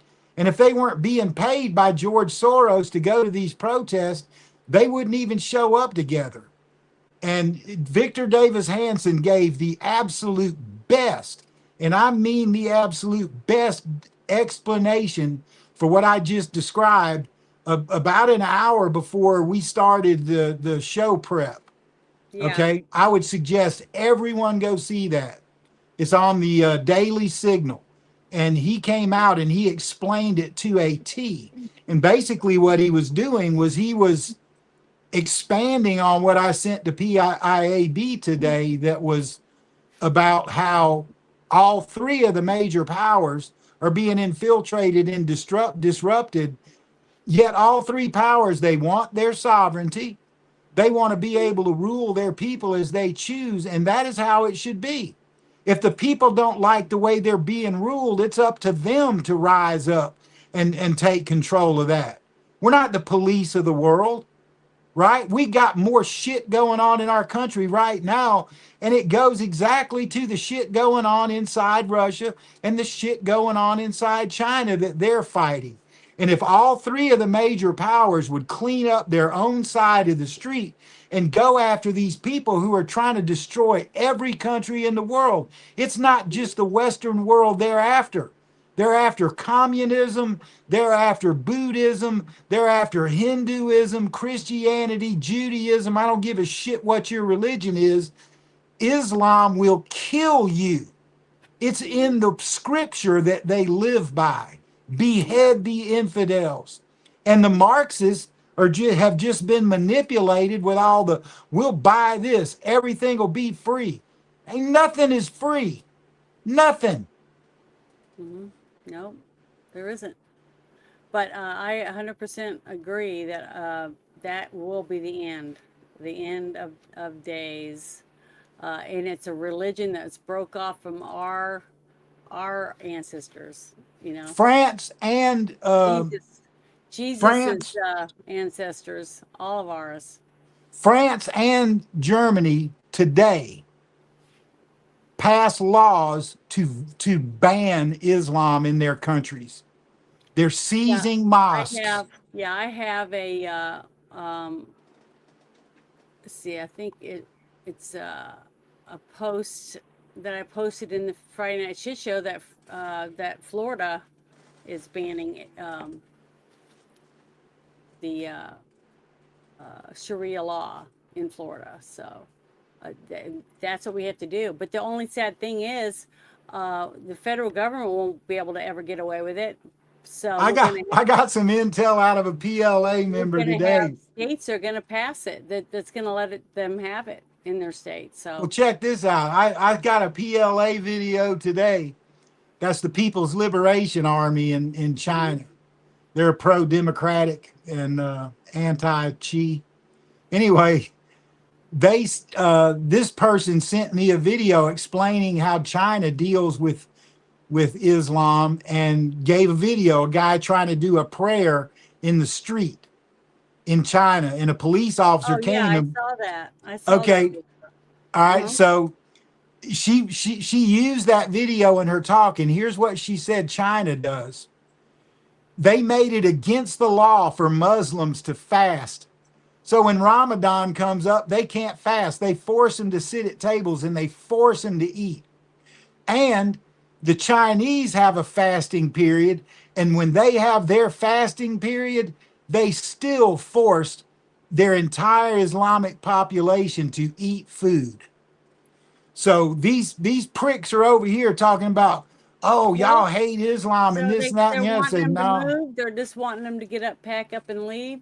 The fact is, they've shut down all their mosques. I know, but the thing is, why did China ever let them build them? That's what I don't understand. So that's interesting. I'd like to find out. Because of George Soros. And check this out. I got a picture of Bill Gates having a private meeting with President Xi in the middle of COVID, and Bill Gates funded it. He funded it. I can believe it. But the thing Okay, is, so I would imagine Bill Gates was the influence over there that was telling him to open up his society and allow this to happen. But well, all I what know China's doing, they're is turning that, all of those mosques into bars, and people are well, going in there and drinking. And I'm telling you, they're not, a Muslim will not walk through the door of that building ever again. That means they can't go to heaven when they do that. yeah. Like if Well, a dog touches them, if a hopefully dog touches them, they can't go to heaven. more and more people will, start paying more attention if they, but the thing is, uh, I don't know. It's just hard to believe anything because we don't know what's real and what isn't. You have to go through 50 different things to find out. Because I don't like to use Google. I don't trust Google. No, you can use Grok because I'm Well, one I of the know, but input people on what I'm Grok, and saying I is I put in tell people to everything do that it. I'm saying to you to now has been put in Grok. Good. But I wanted to share this because I thought it was interesting. It says the Florida AG James Utmeyer is flying a plane to D.C. to collect mountains of evidence on Dr. Fauci, building a state case that sidesteps the federal pardon. So a subpoena is expected as early as next week. At least that's what Benny Johnson is saying. So keep your fingers crossed and hope that Florida is the first state to step up to the plate to start fulfilling what they feel is needed for their people. So hopefully, if at least some of the red states step up, we'll start seeing some changes. But until that happens, I don't know. I don't know what to say. I can just share the information that I have. But hopefully we'll start seeing a bunch of people stepping up saying, well, we can't wait on, we're not waiting on the federal government. But I want to share some of this. This is from the actual questioning, even though Fauci didn't answer anyone. I wanted to share this because it's still very telling. Here we go. Mr. Fauci, do you know who David Schertler is? On the advice of counsel, I respectfully decline to answer based upon my rights under the Fifth Amendment to the Constitution. Fifth Amendment of the Constitution. What does the Fifth Amendment of the Constitution say?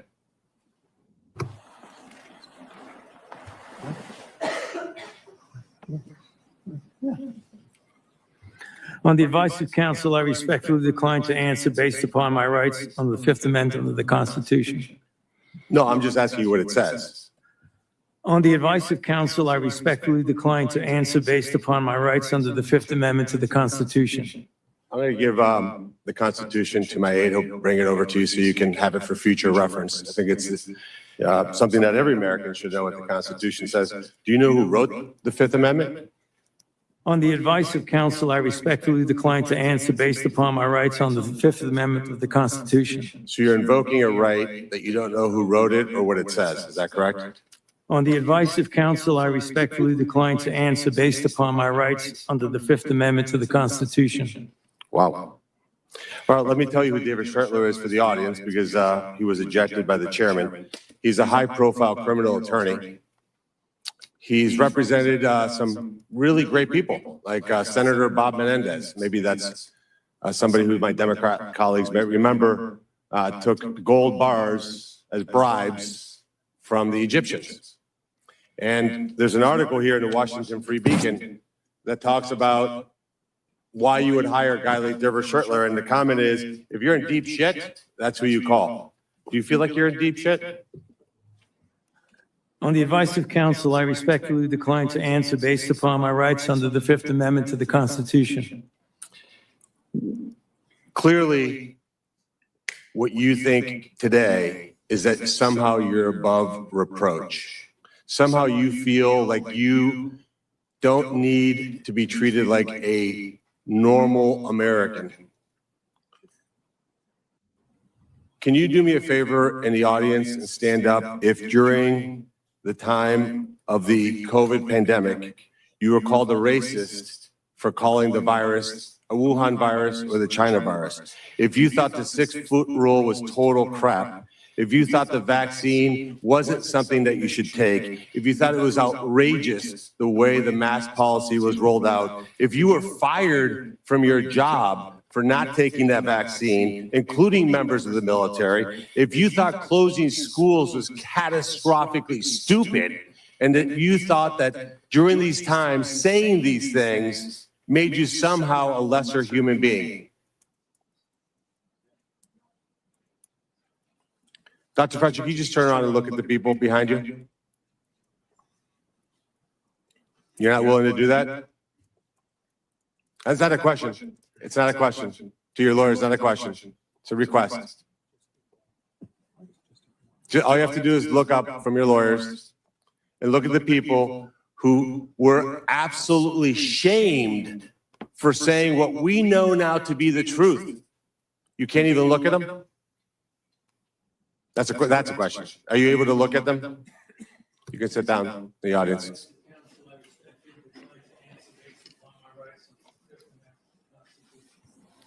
There was a mom in Ohio during the depth of the coronavirus pandemic,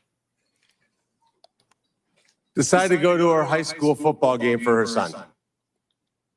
They hadn't been out much. The kids had been learning at school, and then the school got shut down.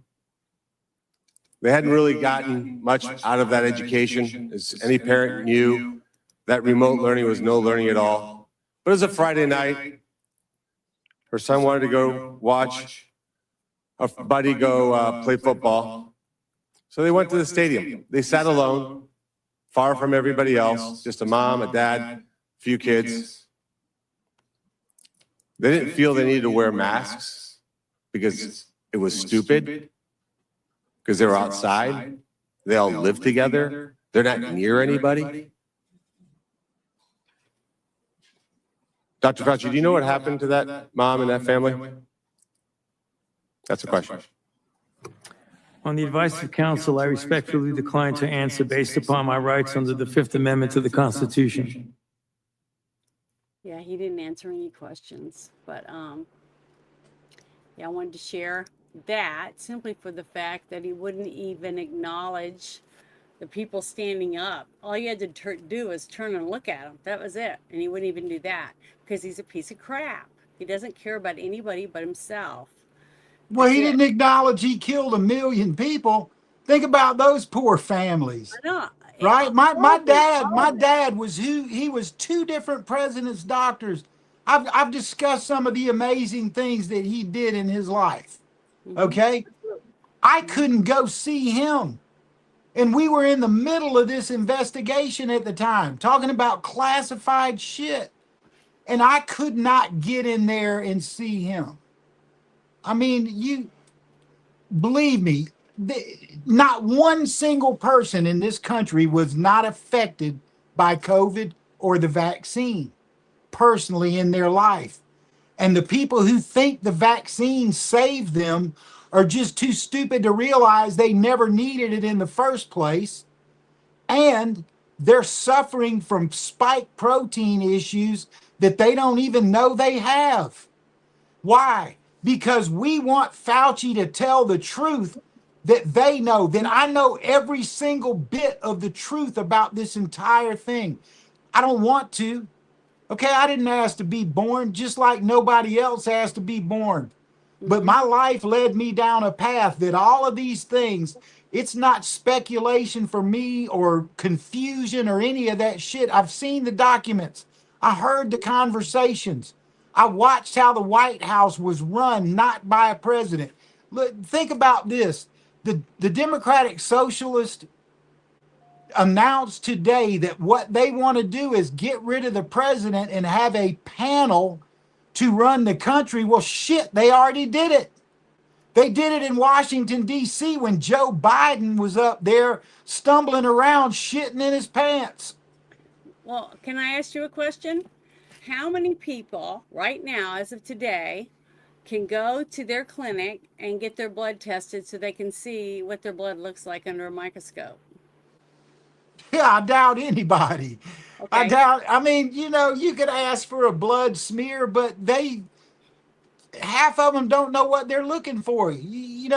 How many years have you been Yeah, but watching we me and have, Dawn go, oh my yeah, God, that's what this is. Oh we've my got God, that's what this is. plenty of people that have showed videos of after you die what they're finding in your blood, in your in your veins and things like that. But when you go to the doctor and you say, I want you to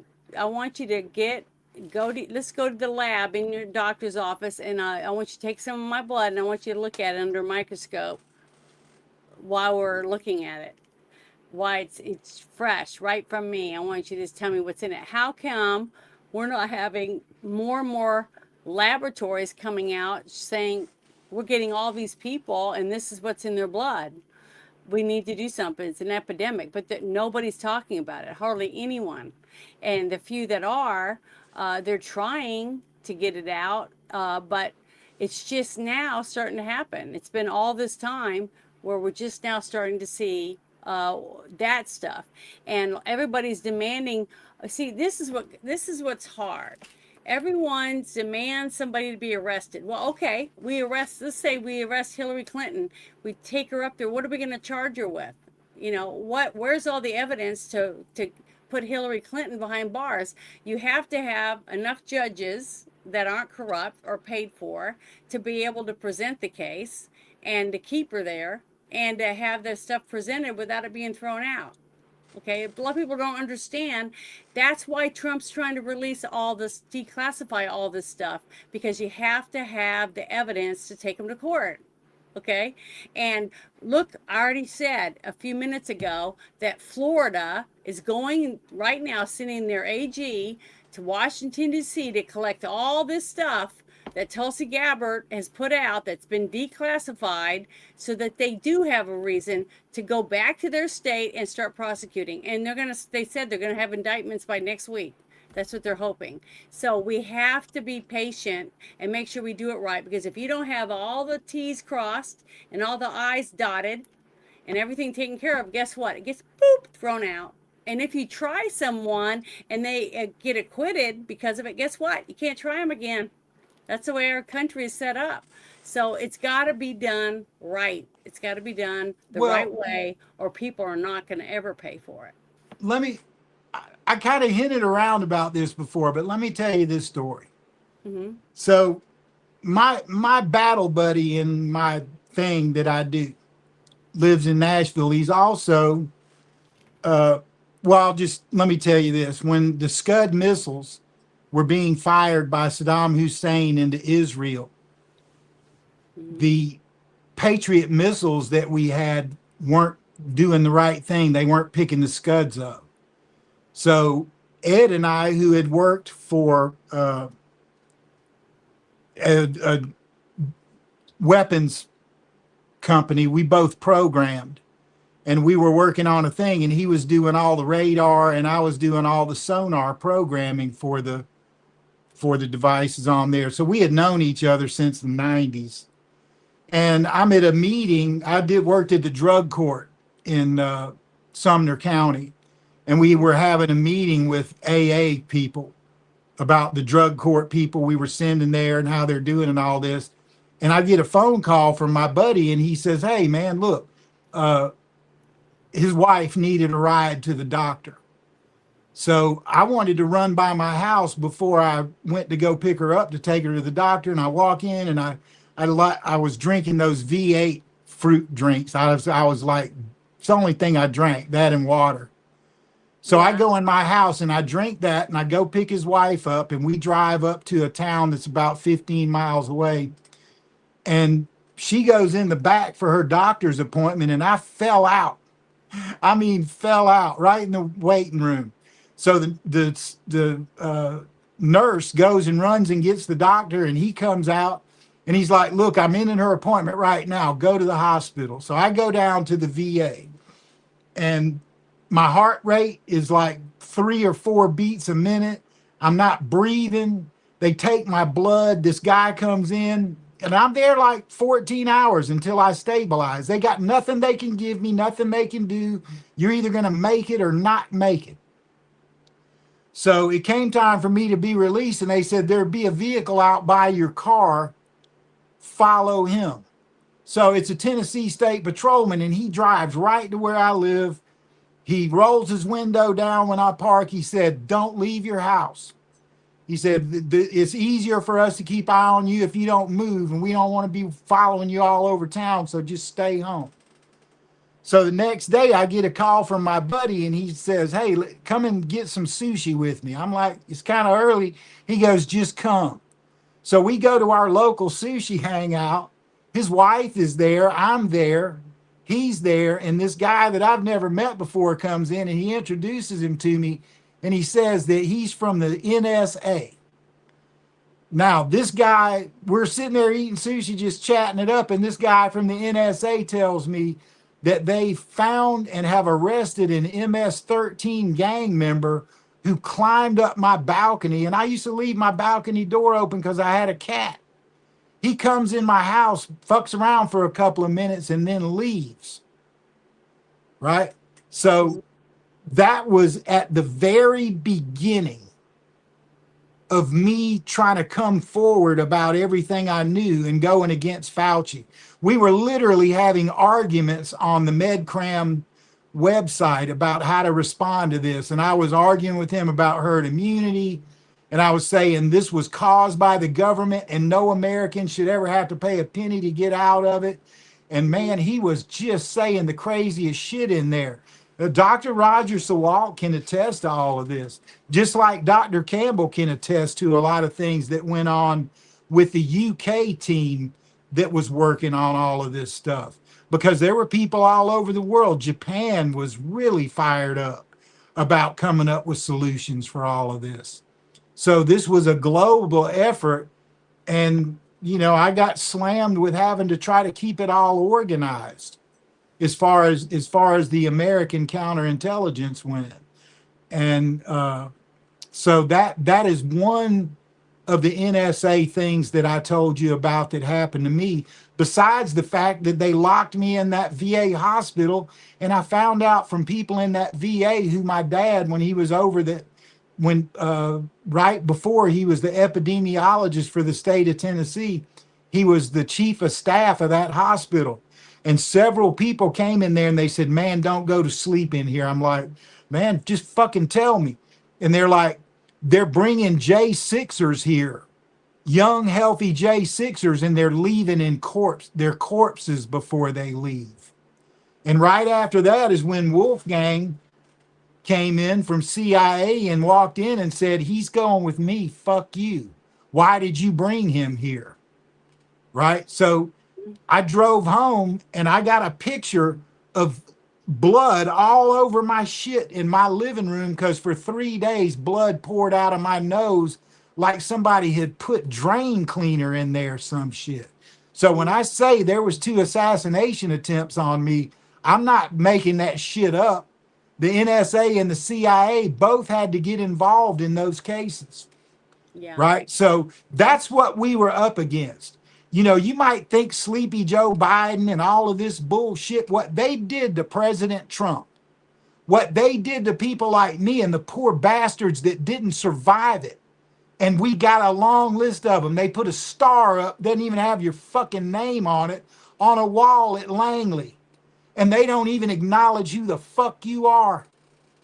You just died. A star, and that's it. Right? And we got people in the deep state sending out hitmen on other people in the deep state. That's the reality we're living in. I'm not talking about last week. I'm talking about 2018, 2019, 2020, that I was watching people disappear around me. And then that horse shit, okay, they put people in a VA mental ward. Somehow they died in there, right? What the fuck? And now we know that they never should have been in there because it was an FBI hoax.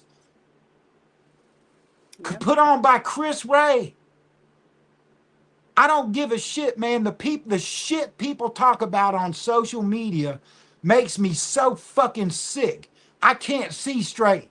The bullshit people put out there that really doesn't matter. This is not a me issue. This is, I didn't ask to be born. And this path I went on reveals everything that really happened. And I'm too humble to make myself a star and talk about how the media does me and all this shit because I go blow the whistle and tell this to everybody. I just want to tell the truth to small groups of people who will then go tell that truth and send them to this video and make them call their congressman. What the fuck are you doing? What the fuck are you doing? Yeah. And it's a question that needs to be asked. We need to have a citizen panel and put senators out there from both sides and ask them questions. Watch them plead the fucking fifth, just like Fauci did. That's yeah. the world we live in. That's 100%. I 100% agree with you. I wish we could do that. I wish there was a way for us to be able But to. that's our right. I know, We but have how the do we do it? right. How No, do we you set don't. up the thing? How do we set up something to where the citizens can do something like that? Well, I don't without know, but going I there? can tell you this, man, the way the temperature is. All right, so I go to the range today and I always meet people. I talk to people. I'm a real outgoing person, right? Yeah. I'm always busy with work, but I'm a social butterfly when I get out, right? And I walk up and this guy's got headphones on and he takes them off and we're sitting there and introducing and talking. And he was talking literally about some of the things that I just said, right? That you'd think nobody knows about, and he knew every bit of it. And he's like, well, God damn it, I hope they do something. I can't fucking stand that piece of shit Fauci. He talked about Hillary Clinton, right? Nobody, everyone thinks that it's in their head. That's what the gaslighting did. When someone can stand in front of you with a fucking flame burning in their hand and tell you there's no candle there, when you start thinking they're right and you're not wrong, that's that gaslighting and you have been brainwashed. And we got thrown in jail for talking about what we saw. We got all this shit happen to us. Everything from doctors who had their licenses stripped away for trying to save lives. Yep. Okay, everybody saw all of this shit, and I might be sitting here talking, but I'm not talking. I'm just verifying for you that everything that you thought you saw is exactly what you saw. And this bullshit ABC, NBC, they use our airwaves that American tax dollars paid for the radio networks that give.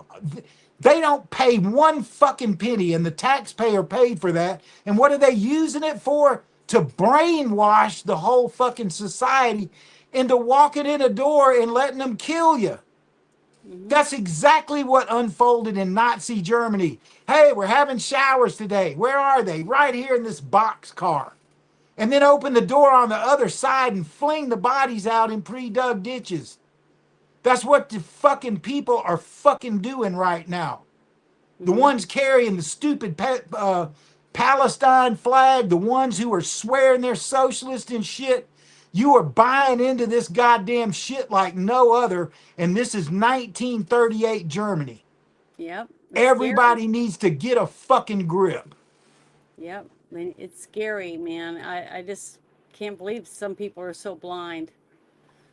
But I wanted to bring this up, and I think it's a really, really good information. But he does have some good stuff on his channel and on his show. I'm not saying I agree with all of it that they say, because I think the whole thing with the Smith-Mundt act that Obama signed to let basically the press get away with using propaganda against the people. Lie to the people. Yeah, to be able to lie to us and not have to tell us the truth, because it helped move along the whole story that Obama and all them knew was about to come out, and they wanted to make sure that that was done. So I want to play this because it's really, really, really interesting. So here we go. Hey, you should never read a little girl's diary. Well, it never said anything about a grown man's. we got our hands on Dr. Anthony Fauci's diary. Viewer warning. We're going to read from it, and it's going to make you very angry. Now, I know what you're thinking. It feels a little invasive reading another person's diary, but this isn't just anyone. This is a man responsible for devastating lockdowns and for funding the type of experiments that may have caused 1 million American deaths. If there's a theme from this diary, which is over 1,000 pages, it is this. Dr. Anthony Fauci is dishonest, almost always wrong, and is intoxicated with fame. As thousands of Americans were dying every day, here's what America's top doctor wrote, secretly to himself. Dear Diary, the press is going wild with me. It is not hyperbole to say that today I am the most famous and talked about person in the country and one of the most recognizable persons in the world. The situation with my national and international fame is explosive and really unimaginable. The press is still hot and heavy about me. POTUS seems to be enamored of me, even though I am taking the spotlight away from him. Now, Fauci's writing about the press like it's a woman he's making love to. During the lockdowns, Fauci apparently spent hours Googling himself, reading every article, even going into the comments section. Anthony was on Tyra Banks' Instagram page, you know, America's Top Model. He writes, Dear Diary, one person said that Tyra was sexy, but that I was even more sexy than she was. And Fauci agreed. He clicked on a petition to name him sexiest man alive. He memorialized that over 10,000 people signed it. Didn't win, but as a consolation, they cast America's sexiest man alive to play him. Good evening. I'm Dr. Anthony Fauci. First, I'd like to thank all the older women in America who have sent me supportive, inspiring, and sometimes graphic emails. Now, there's been a lot of misinformation out there about the virus. And yes, the president has taken some liberties with our guidelines. Fauci kind of felt like Brad Pitt. They all wanted selfies with me, he wrote. They even wanted him on Dancing with the Stars. The Fauci-meister was enamored with the stars, who suddenly, not sure how, got a hold of his cell. Dear Diary, had a great call with Barbara Streisand. I told her that I work listening to her songs on Alexa. She really did not know what Alexa was. I accidentally butt-called her later in the evening. I brought the phone over to Alexa and asked to play songs by Barbara Streisand. And when the song came on loud and clear, she started laughing and absolutely loved it. As someone who always considered himself a celebrity, finally the doctor was getting his due. Unfortunately, for Fauci to achieve celebrity status, Americans had to suffer. But Fauci knew he was destined for greatness. Even back in 2013, he wrote in his diary that he was a rock star and that the government was trying to keep him off TV because everyone was so jealous. 7 years later, his time had come and he was going to ride it. Here's one that says, I got my first dose of the Fauci ouchie. Told him that I bought his bobblehead, and he was super cool about it.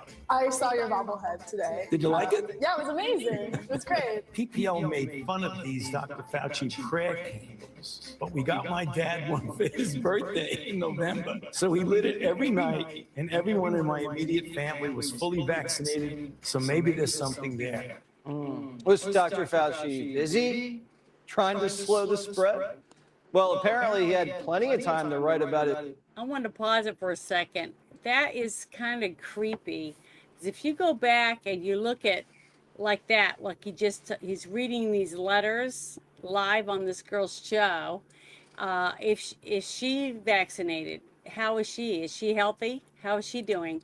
What about the guy that wrote in the letter that said his whole family got vaccinated? How are they doing? Who were they? Because he put their names were there, on there. So that would be interesting if there was any way someone could go through and start looking that up. Because remember, just like I said, when I first started putting stuff up about you and Dawn being on my first earlier shows, and then I also had Brandy from a group, an organization that, works to save children, from being trafficked and stuff. and that stuff was taken down, all thanks to Google and, you know, YouTube, because they don't like you talking about those things. At least they didn't then. And one of my other ones I got taken down was I did a 7-minute video about Comet Ping Pong and the emails between Podesta and Hillary Clinton. That was taken down, and they said I was a cyber bully. That's what they said. That's what the reason why they took me down. So you know, they demonetized me, and I put that thing up there that said that I make the same, basically the same video over and over again, and that my viewers would be tired of watching my videos because it's the same video basically every single time, you know, I do a video and stuff like that. That was their reasoning why they demonetized me after a month. So it was like, okay, how do I see people every day making videos, and they're talking about the same thing. It's either the news or it's about, you know, what they're eating or, you know, what they're making or whatever. It's the same thing. I mean, how is all these hundreds of thousands of other videos any different? So I don't know. I don't understand it. But it doesn't matter because they're going to find a way to, you know, keep people from being able to say what you want to say or what they don't agree with, because the interview with the woman that used to be CEO of YouTube, saying that she took down videos that she didn't agree with, or that didn't push the jab and all that different stuff. And then you had the other gentleman that came out that used the Google whistleblower that got fired because he you know, came out saying that certain things that they were doing were wrong, and he was testifying in the for the state of Texas, you know, talking to them about the stuff that he had, and that for them to look into this because it was really scary stuff. But the thing is, you know, if you say something that someone else doesn't agree with they'll just squash you like a bug, right? If they had the power, just like what happened to Parler, you know. Parler was growing and growing and growing with free speech. People were leaving Twitter, they were leaving Facebook, and they were leaving, you know, all these different platforms to go to that. Well, you know, Google didn't want them around, and neither did YouTube, and neither did I think it was Amazon or whoever, what other groups. And so they just turned off their servers, took them away from them. And Let me go to Elon a minute, and yeah. my personal, you know, Mm-hmm. with my personal part of me and him. Yeah. He didn't own Twitter when we first started talking. Uh-huh. And one of the things that I explained to him in our early talks, because he was one of them. I hate to tell you, but he was one of them when I first started talking to him, right? He and I probably aren't, I mean, I'm a celibate, sober, 65-year-old man, right? He's got multiple wives, kids by all of them, and likes to party, right? Not the kind of guy I would hang out with, but in my conversations with him, I explained every bit of this that you're going through right now. It was a planned operation to take your First Amendment rights away from you. Now, let's get to the fork in the road. Oh, he buys Twitter. It goes from 300 million comments a day to 2 billion comments a day. And that was where all of us, who I just explained a minute ago, had been through the gaslighting and all this shit. We're like, look here, I ain't stupid, motherfucker. I know what I saw. And people came on X to talk about it. Mm-hmm. And when we broke that censorship of an entire, over half the country, they censored us, right? This was an operation. Even the president.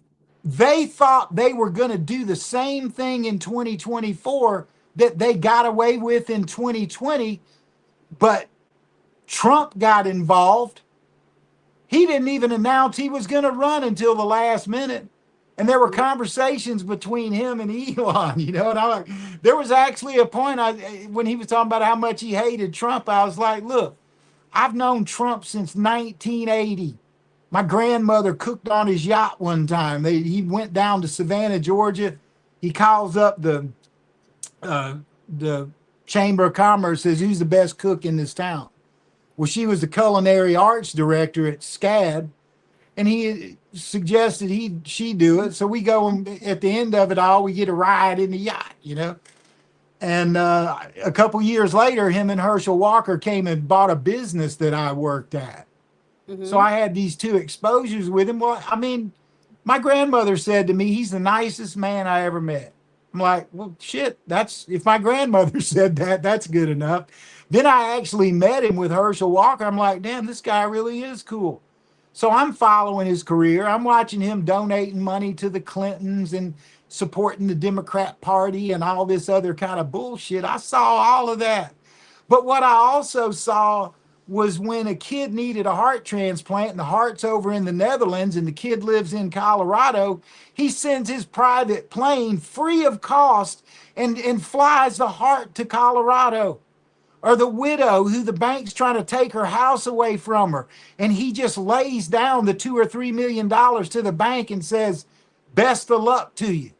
That's the Donald Trump I knew. And so I told those stories to Elon. I said, you really should go meet him. I bet you'll like it, you know? And so the two of them had a meeting, and that's really was the turning point in what I like to call the counter revolution. And if you'll take a look at the Davis Hansen, you can see in every one of his talks he does out of his office, he wrote a book called The Counter Revolution, right? So we had a revolution going on. We were right in the middle of it. They took our freedom of speech. They took privacy, the 9th Amendment. They took the 4th Amendment and turned the courts into a weapon. Okay, they wanted our guns and openly talked about gun grabs. They had a few things where you could go sell your gun. People bought into that dumb shit. Listen, I'm a Native American. Keep your gun. We've been fighting terrorism since 1492. Not just Americans, but the Spanish when they arrived, and the French when they came, and the British when they came. You fucking Europeans are fucking crazy. Okay, let me just be blunt about it. You're just fucking crazy. You got to fight wars and play games and lie and do all this shit. Man, the Native Americans, they just chilled. They just ate enough food and they just grazed their crops and all that shit. And even when the Europeans showed up, they had open arms to do what? To get slaughtered. Okay, I don't push all of that shit. And the reason is because I'm a lot European and got a little African blood in me too. And I don't have a race issue in my fucking body or where people come from or anything. I'm very happy and grateful for the world that I live in today with AI. Because now I don't have to type in the search engine. I can just ask it and it can search the entire history of internet shit in a fraction of the time that I used to be able to search it back when we had dial-up, you know? I mean, I love my Tesla. I love to put the address in Augusta and it parks me in Washington, D.C. at my Airbnb. I love everything about the world we live in. I don't live in yesterday. And a lot of people live in yesterday, but you don't wake up and see where you're living today and where you're standing. This is a cycle that repeats itself. It happened in the 14 and 15 and 1600s in America. It happened in 20th century Germany, and it's happened in 21st century around the world. So, yeah, am I being fervent tonight? Yeah, I'm being fervent. And you know why? Because I have sacrificed my life to get the truth about COVID out. And a man I met is a young man in my early 20s who I've worked around my whole life in other research issues, who flipped sides, lost his fucking mind, and attacked the American people. And I wanted the fucking truth to come out, and I have spent a fortune doing it. And he sat there and pleaded the fifth.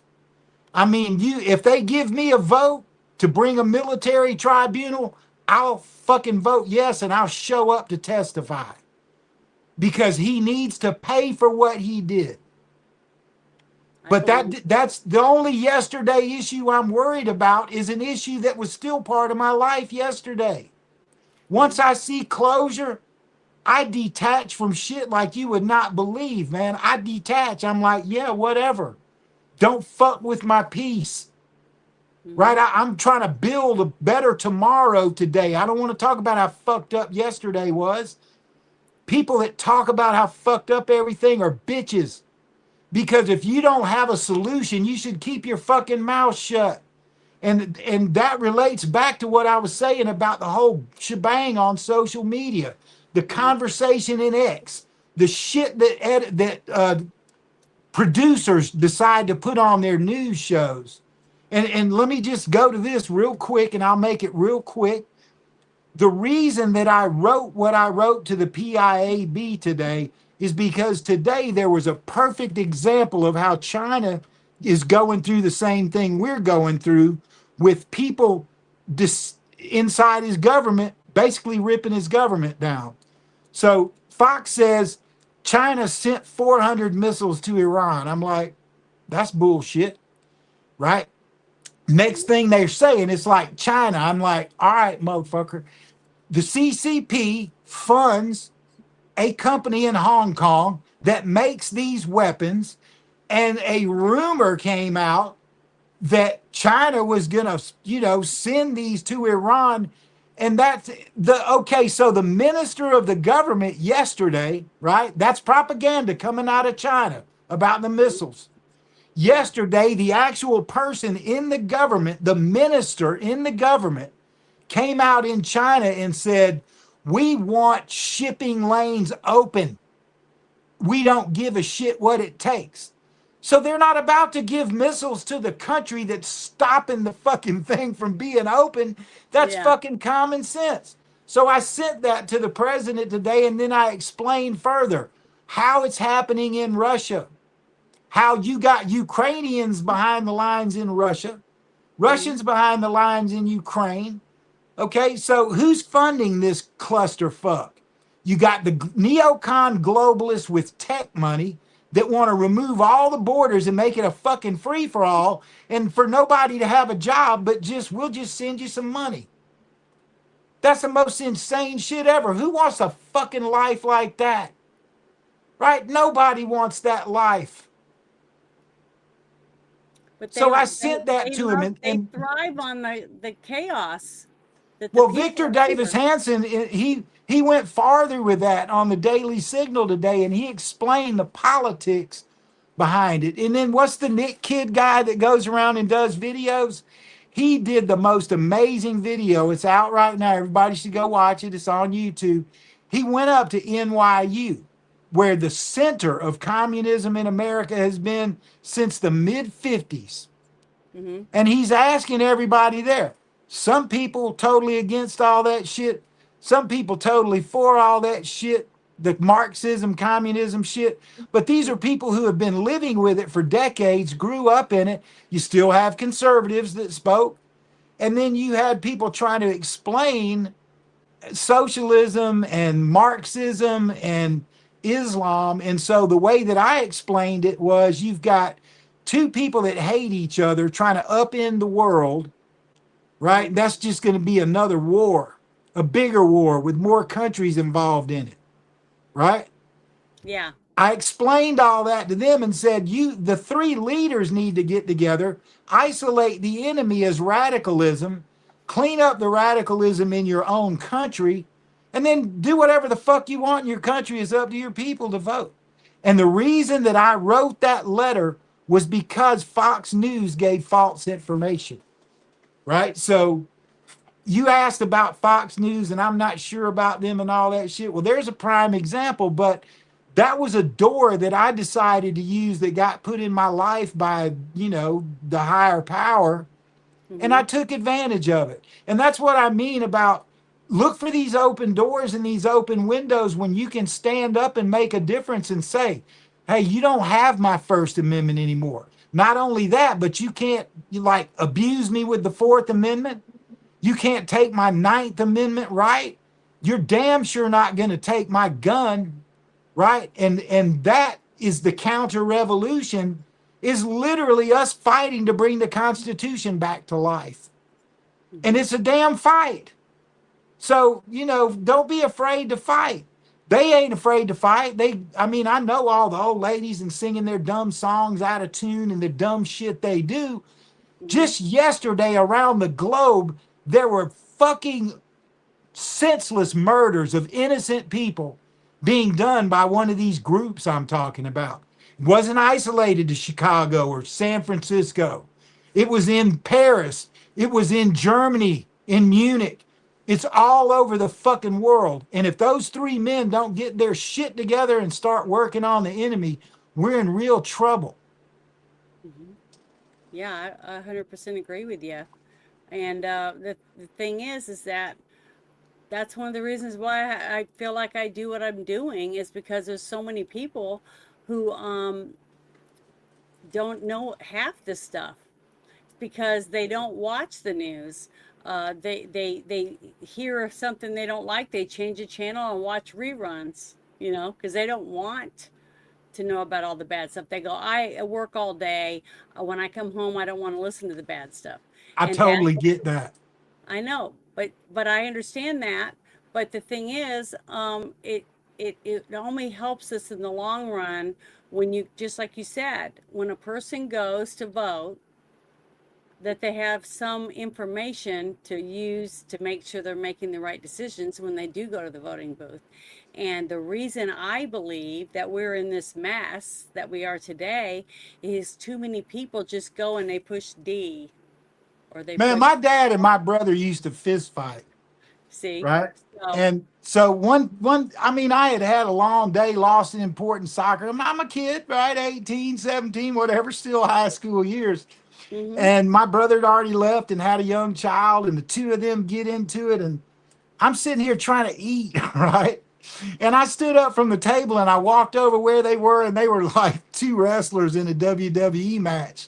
And I said, I don't know which one of you motherfuckers thinks I'm going to join their side, but the other motherfucker ain't going to like it. And they immediately started talking nice to each other and left the room. Now, let me take that story to where we are today with numbers. 43%, the largest group of us, are these moderate people like you and me and Elon Musk and everybody who, right, we're just good people that want good things. Okay. Now, you got 26% of Republicans and 27% of Democrats are completely radicalized with the most bullshit shit ever. They lie to media, they lie to each other, they hide their crimes, they steal American taxpayer dollars left and right. Now, we're the bigger group. And when we make that decision in the fight, in the lead ups to elections, the side we pick wins the fucking fight. Just like me with my dad. It does that with parties. It does that with countries. It does that in every way. That the majority of humanity are level-headed. And then, but if you add those two groups together, the radicals, they're a bigger group than us. There are more radicals right now. The problem is half of them believe one thing and half of them believe the other thing. And if the middle moderates, us, the ones who decide, the people that go to work every day and pay taxes and don't want to hear about politics and just want to hug their children and sit around the dinner table, right? I mean, that's the reality of what we're living in. We're outnumbered by these two groups together. The only thing that we have working for us right now is that they're too busy fighting each other to figure that out. well, you know what? I'm grateful about a lot of the things that have happened, not because of the outcome from it. It's the fact that because I got involved in doing certain things, I've met so many people I never would have met. No, I'm not directing what I'm saying at you. I'm basically No, I screaming know, up but in the what I air. mean It's a rant. what I mean is that if I hadn't, because I have 4 sisters, okay, and none of them are on X like I do. None of them do YouTube. None of them do any of the stuff that I do. Now, a lot of their opinions are same as mine, but when I talk to them about certain things, like we're in a conversation and I say this, that, or the other about something I was talking about, they go, I never heard about that. You know, they're shocked. And then I'm like, I've been talking about some of this stuff for what, 3 years? You and I've been talking about some of it for almost 3 years. And I'm like, you know, and it's kind of sad to me that we have so many people that are like my sisters, that they're active in their lives, they do their jobs, they come home, take care of their kids and their families and stuff, and then sometimes they go volunteer, you know, for the veterans, or, you know, certain things like that.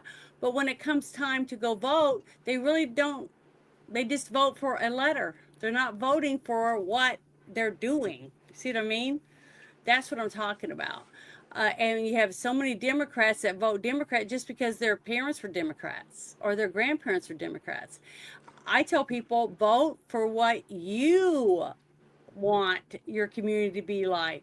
What is your vote going to do? Is that person that you're going to vote for, did they talk about what they're going to do for your community or what they're going to do for your state or any of those things? That's what you should be voting for, not because they got an R next to their name. Go watch that Nick Shirley. Go watch that Nick Shirley video I was telling you about. Because most of what people were saying was, well, he promised this and he promised this and he promised this, and that's why I voted for him, and he ain't doing none of it. As a matter of fact, he made it worse. $11 billion left. Okay, brought up inside the Nick Shirley thing is the fact that Chase Manhattan left. Half the stock market left. They're in Texas now. Oh, you talking about in New York? Yeah. Yeah. Mm-hmm. Yeah. Go check out Nick Shirley's what Remember he did that one today. Thing, when you say, you know, when you be careful what you wish for because you just might get it. That's right. Yeah, because, you know, it's truthful. But I'm going to finish this real quick with Jesse, and then we'll move on to the last Face one I being have. plastered everywhere. Dear Diary, donuts are being named after me. T-shirts have my picture on them and are being sold. San Francisco radio is dedicating a song to me. Coloring pictures with crayons for my picture. Me. Fauci even saved cartoons of himself, of him looking like a superhero. Hero was actually one of his favorite words. In his diary, he mentioned it 50 times. His favorite word, though, not N95 or natural immunity, those words barely uttered. It was press. Press, mentioned over 600 times. For Fauci, doing press was like watching porn. The single most respected voice in the pandemic, it's Dr. Anthony Fauci. The man who's become known as America's doctor. Dr. Anthony Fauci, the nation's top infectious disease doctor. Who are seen to many as a superhero. Dr. Anthony Fauci, American hero. Fauci and the media were so attracted. Look, did you see all the people that were just shown? Did you see anyone that people that we listen to? I don't hear them apologizing any more than I hear Fauci apologizing. As far as I'm concerned, it's the same shit. Yeah, but we found that out by the questions that were asked and who asked what. You see what I mean? It's like I was saying, I went on my rant earlier because not a single Democrat asked a question because they already knew what the answer was going to be. So they didn't ask any questions. They just gave their statements. That's basically all they did. They each gave a statement. It was probably printed out and handed to them before they went up there to do their little thing to make it look like they cared. But to me, I already knew that was going to happen. I don't expect them to do anything. I don't see a single Democrat walking out on the steps of their Capitol and saying, you know, this is wrong and this person needs to be punished. You know, nothing. They're not going to give us anything because they're not going to. Yeah, I think Rand, who chaired the meeting yesterday. Mm-hmm. Yeah. I mean, I love Rand, and he's really smart. We've talked face to face. I talked a long time to his wife Kelly one time, but he's got a personal right? I mean, I'll call Fauci a piece of shit and all that kind of stuff like that, but I Yeah. actually had hope he would tell the truth yesterday, right? So, and I'm glad I didn't spend $1,000 to go up there to hear him plead the fifth 111 times. Boy, now if I would have done that, I might be a little emotional, right? But I saw two of the Democrat council say they wanted to see accountability. I saw several Democrats. Okay, so check Dick Blumenthal out. Richard Blumenthal, who was the first person to speak, went into his spiel, and the whole time I'm sending my intel to the presidential intel community that I found on him, that he was taking money from the Communist Party up in his home state to give speeches at communist gatherings, right? And I also sent in there that we have some credible evidence that he may be on the KGB payroll. Right? Now, that's the motherfucker that was up there telling Fauci how great he is. And I ain't making this shit up. It's the fucking truth, right? So I'm getting to what I saw. Mm-hmm. Senator Howley, I call him no nonsense Howley because he don't fuck around. I gave him that nickname. Other people use it. And he talked about the law. Marino talked about the law, right? When they can get over all their personal games and their ego trips and all that shit and break it down, what's one of the first things that you said opening? We are a nation of laws. It's not a high school fucking class president and, all this other shit where you can go in there and argue about what color the balloons are going to be at the spring break. This is serious shit. And, they need to check their personality at the fucking door. We didn't hire them to watch them be emotional. We hired them to get to the fucking point, which is the law. And I don't think that those emotional outbursts and all that shit don't benefit us at all. I'm done with that rant. But it is good to vent. I mean, everyone. Yeah, but that's fine. Vent at the bar. Go to Monocle's, right? Go to El Not everybody has Restaurante. that opportunity, They got restaurants there, the Capitol Bar and Grill, where George Washington and James Madison sat down and ate. And you can still go eat there and get drunk and say whatever the fuck you want. Have your arguments there. Like me don't have that. We have to drive a very long ways, and you're not going to drive 48 miles to have a few drinks and then have to drive home. Oh shit! No, don't. Well, no, they do it every night anyway. Here's what happens, right? And hit a deer on the way home. Don't get me started. Okay.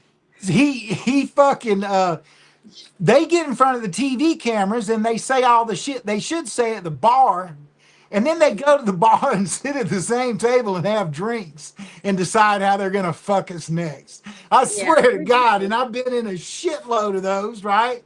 I got friends up there and we go out to eat too. And sometimes I'm sitting right next to them, right? And I walk in senators' offices and House reps' offices dealing with them on these kind of issues. And that's the shit show we have.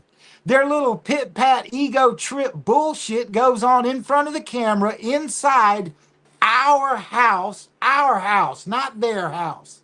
If you want to act like an immature dick, go get drunk and do it at the fucking bar. When you're in here, you have to have decorum. Decorum's out the window. Yeah. But this is the last video that I wanted to share. I gotta make sure I push pause. Because I thought it was very moving today when I watched it. I shared it myself after I watched this, and you could tell that he cares. And to me, at least it came across to me that he cares about the people and about what he's asking. He's emotional. He seems, and it's he sad. says a lot of the shit I said tonight. Yeah. Honestly, yeah, that's right. I wish more people could see this. I wish more people could see that these people are trying to get to the bottom of the truth, to get the evidence they need to hold people accountable, that all this has to happen. That's what we are. Just like I said, we are a government of laws. Yeah, Men, okay, and that's that's right. in the JC Creed. We believe that faith in God gives meaning and purpose to human life, that the brotherhood of man transcends the sovereignty of nations, all that stuff. And I believe all that stuff. I believe in our country. I believe in America. And I still believe that she's the best country in the world, no matter what, Absolutely. hands down.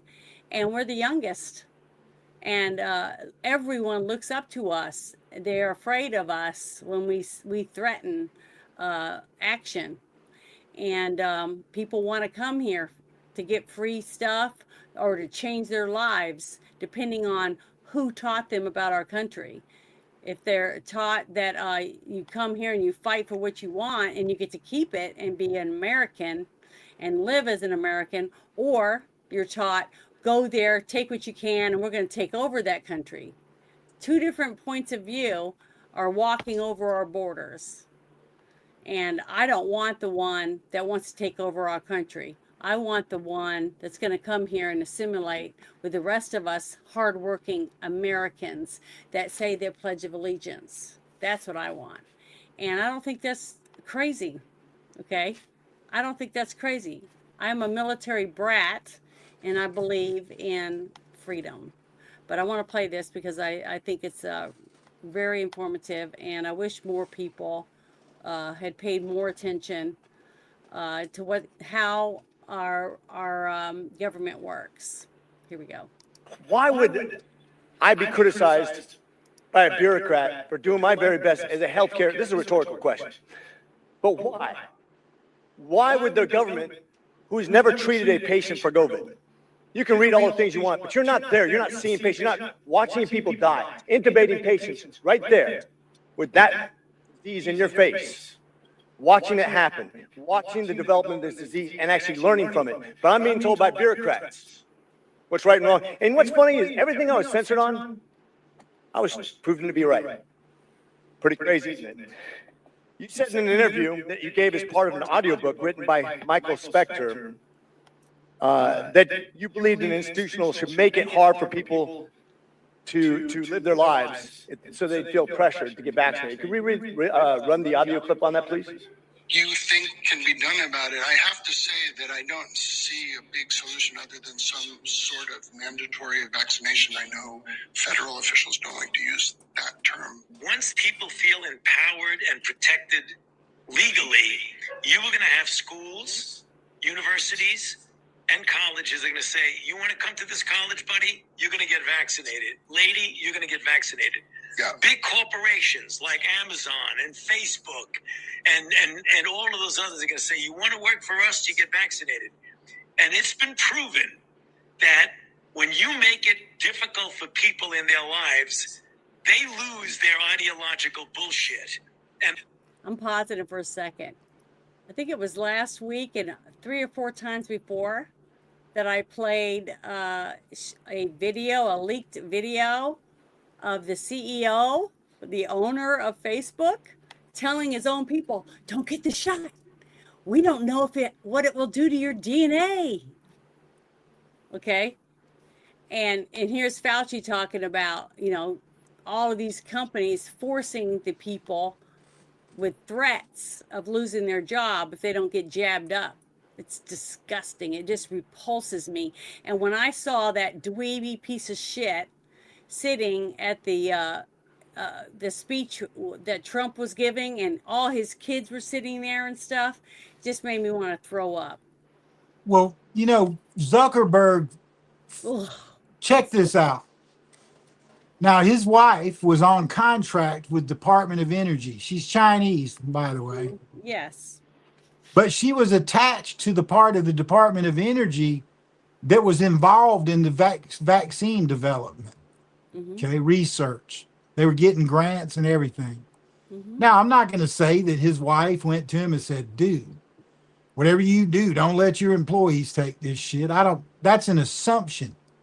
But it certainly is more than likely and possible that she was honest with him about all the same shit that I knew. She knew. She was one of the scientists in the laboratories working on the shit, right?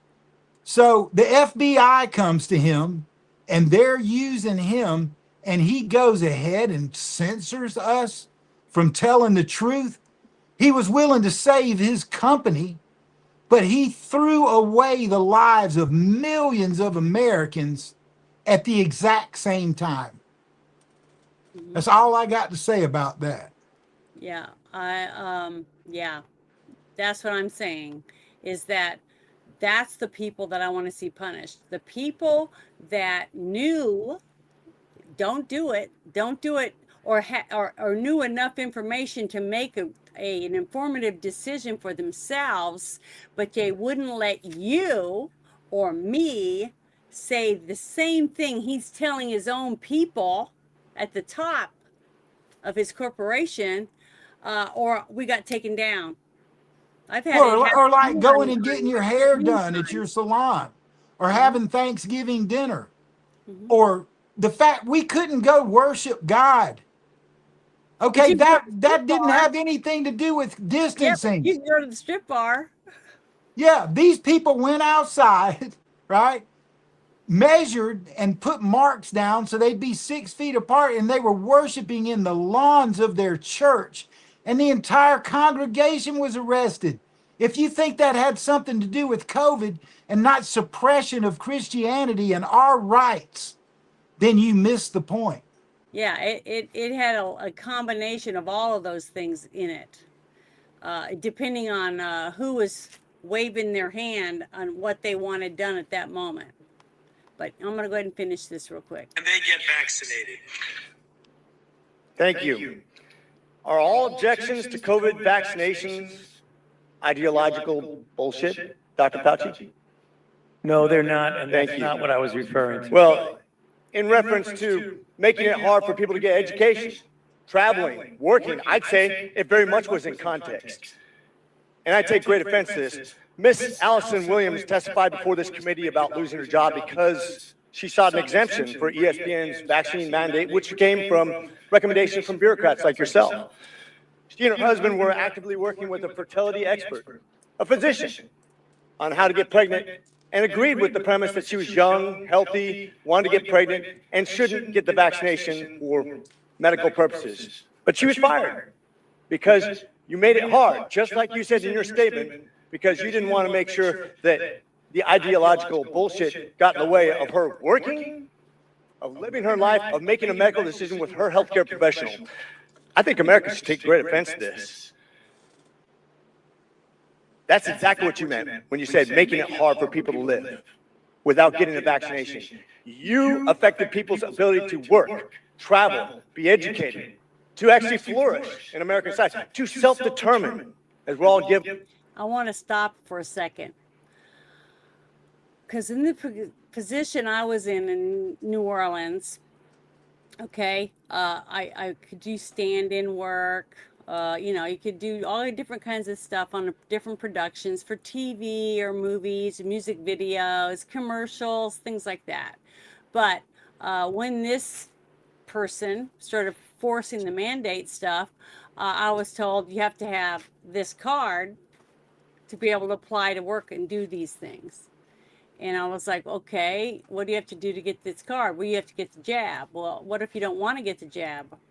Then I guess you don't work. But this is what I'm told, okay?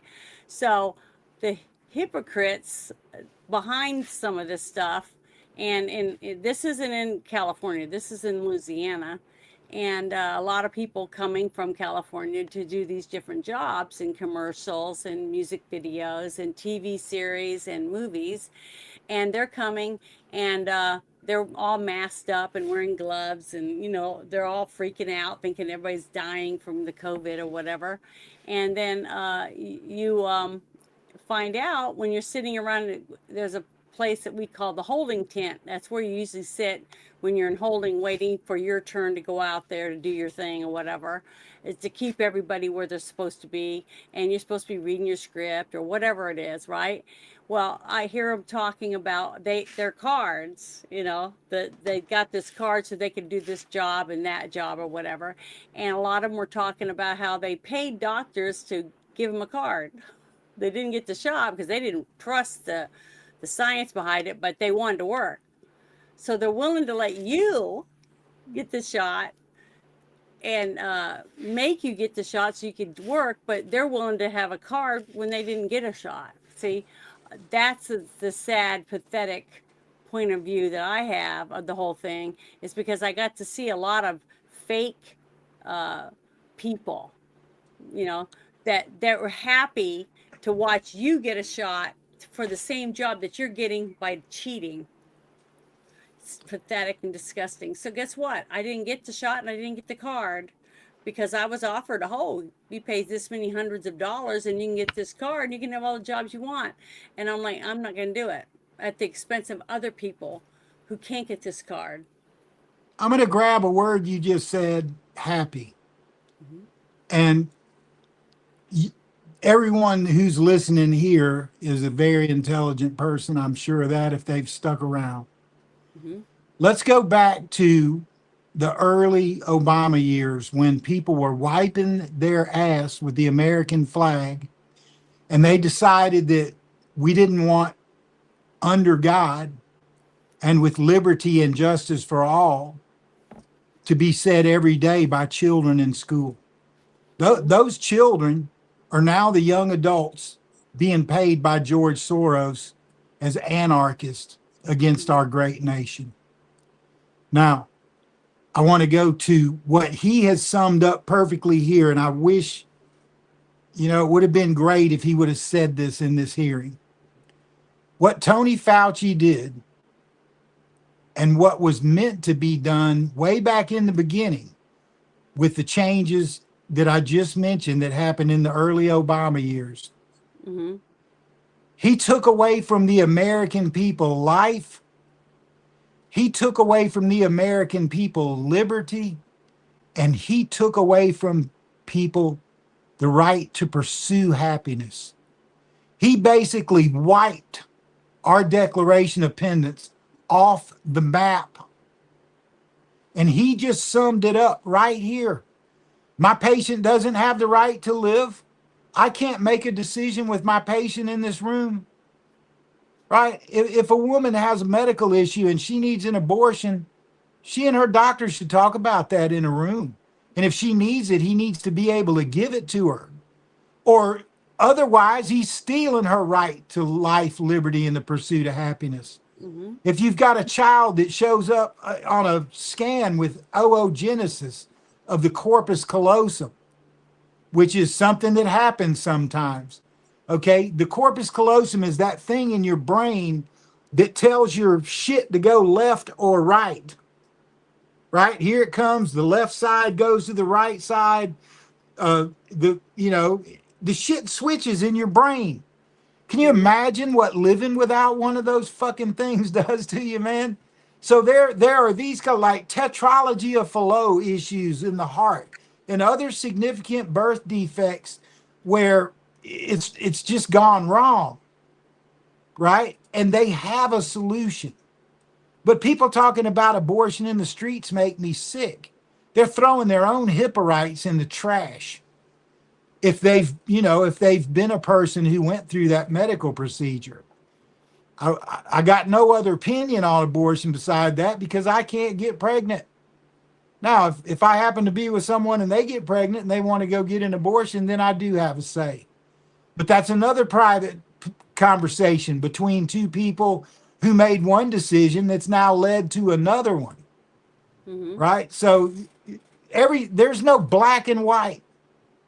But it's black and white that they have systematically destroyed the Constitution, systematically trashed the Pledge of Allegiance and the Declaration of Independence. And if I'm playing chess, one of the first pieces that I want to move is the one that does that. Well, this video that I've been playing, this is not from the hearings yesterday, as you know, because he is Right. actually answering. This is from the committee hearings before that. So before they decide to bring him before the hearings that he's in now. Yeah, I haven't missed any of those. I've got pictures from Okay. inside those Well, I rooms just wanted during those. the people that are watching to know that this guy wasn't special, that he actually answered. And I love the fact that he played his own voice on the audio. But the thing is, uh, you can see that he gives a shit.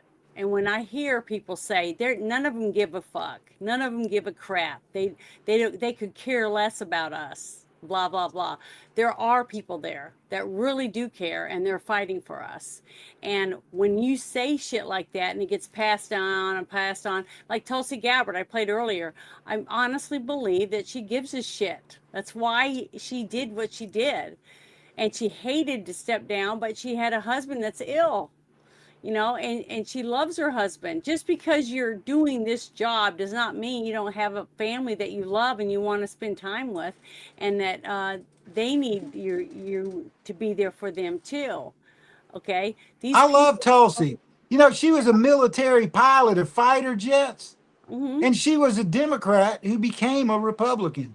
How do you Well, not love that person, right? Well, the thing is, it's not just that. It's not, just like I said, it's not the letter next to you. It's what are you doing each day for your Today. country? What are Right. you doing for your family? What are you doing for yourself? How do you treat people? Look at Fauci. Because of the way Fauci acts, I would immediately think that he's a Democrat or a liberal, not because of what he looks like or how tall he is or what his job is or anything. That has nothing to do with it. My choice is, well, his actions. His actions tell me who he is. Okay, and I get tons of hate because people like him hate me. They want to see me dead. They don't want to see me doing what I'm doing right here. And I pay to do this. Okay, I'm paying uh, um, to use this software so I can air this. I pay $25 a month just to do it. And that's not counting my internet or my electricity or any of the other stuff that goes in. That's just to have this service to air to 3 places. And I could air to more if I wanted to pay more money each month. Okay. But the thing is, I do it because I feel like it's important. Just like I said, I have family members that don't know half this stuff until I talk about it. And they're like, I didn't know anything about that, because they'd rather go home and watch reruns or a movie they haven't seen, you know? So, that's where we are. And I can't knock someone who's tired. I mean, I get up and when it's cool out at 5 o'clock in the morning, 5:30, and I'm out there mowing my yard or weed eating or cutting limbs because it's 100 degrees during the day. And I just can't be out there that late, in the afternoon and die from the heat. So Yeah, I I'm a yeah. libertarian when it comes to, like, I don't give a shit who's gay, right? Mhm. But if you're dressing up in women's clothes, the clothes don't make you a woman, right? What you say, the language game is so out of control. I think it was Victor Davis Hanson might have been in his talk today about how they say Democrat socialist when Democrat and socialist mean two totally opposite things, right? Like they said that opening the border was a humanitarian issue. Well, maybe so, but what it's done is it's ruined life for all of humanity. You got a bunch of people here that told they would be welcome and get all this shit and everything's free. Now you got homeless white people that lost their businesses, got fired, people shutting down during COVID. Those people are out in the street, and asylum seekers are driving BMWs that our tax dollars paid for. Yeah, but see, that's what people ask me about that, and I say the one thing. I say one thing every time because it goes to my first thing at the top of my list is our veterans.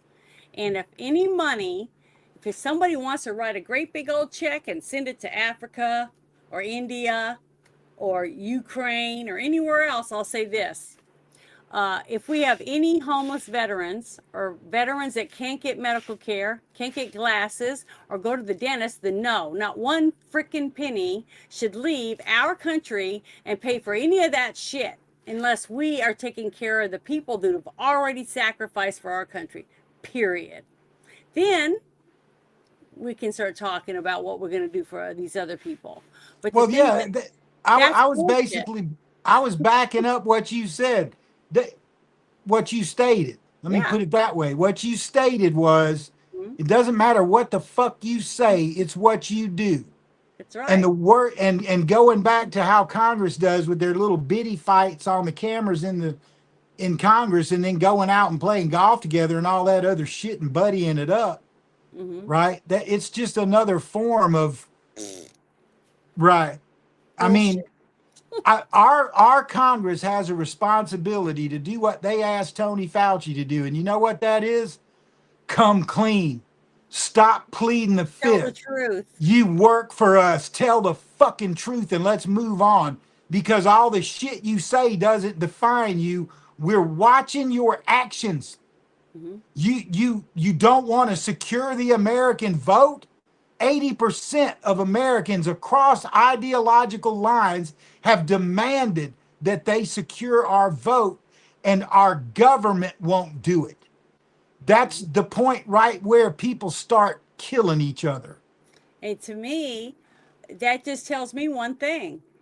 It tells me that the people that we have in there that are voting no are the ones that know that they won't be elected once it's legal, once it's fair. And that's what it tells me. Yeah, I set foot in Darfur, and I set foot in Rwanda, and I set foot in Bosnia, and I have been where George Soros orchestrated these situations. And I'm telling you, when they start running around with machetes, it gets shitty really fast. Yeah, I can believe you. But let me finish this, get this done. He's almost finished. God-given rights. Shame on you. Dr. Fauci, you've become Dr. Fear. Americans do not hate science. I don't hate science. The American people hate having their freedoms taken from them. You inspired and created fear through mass mandates, school closures, vaccine mandates that have destroyed the American people's trust in our public health institutions.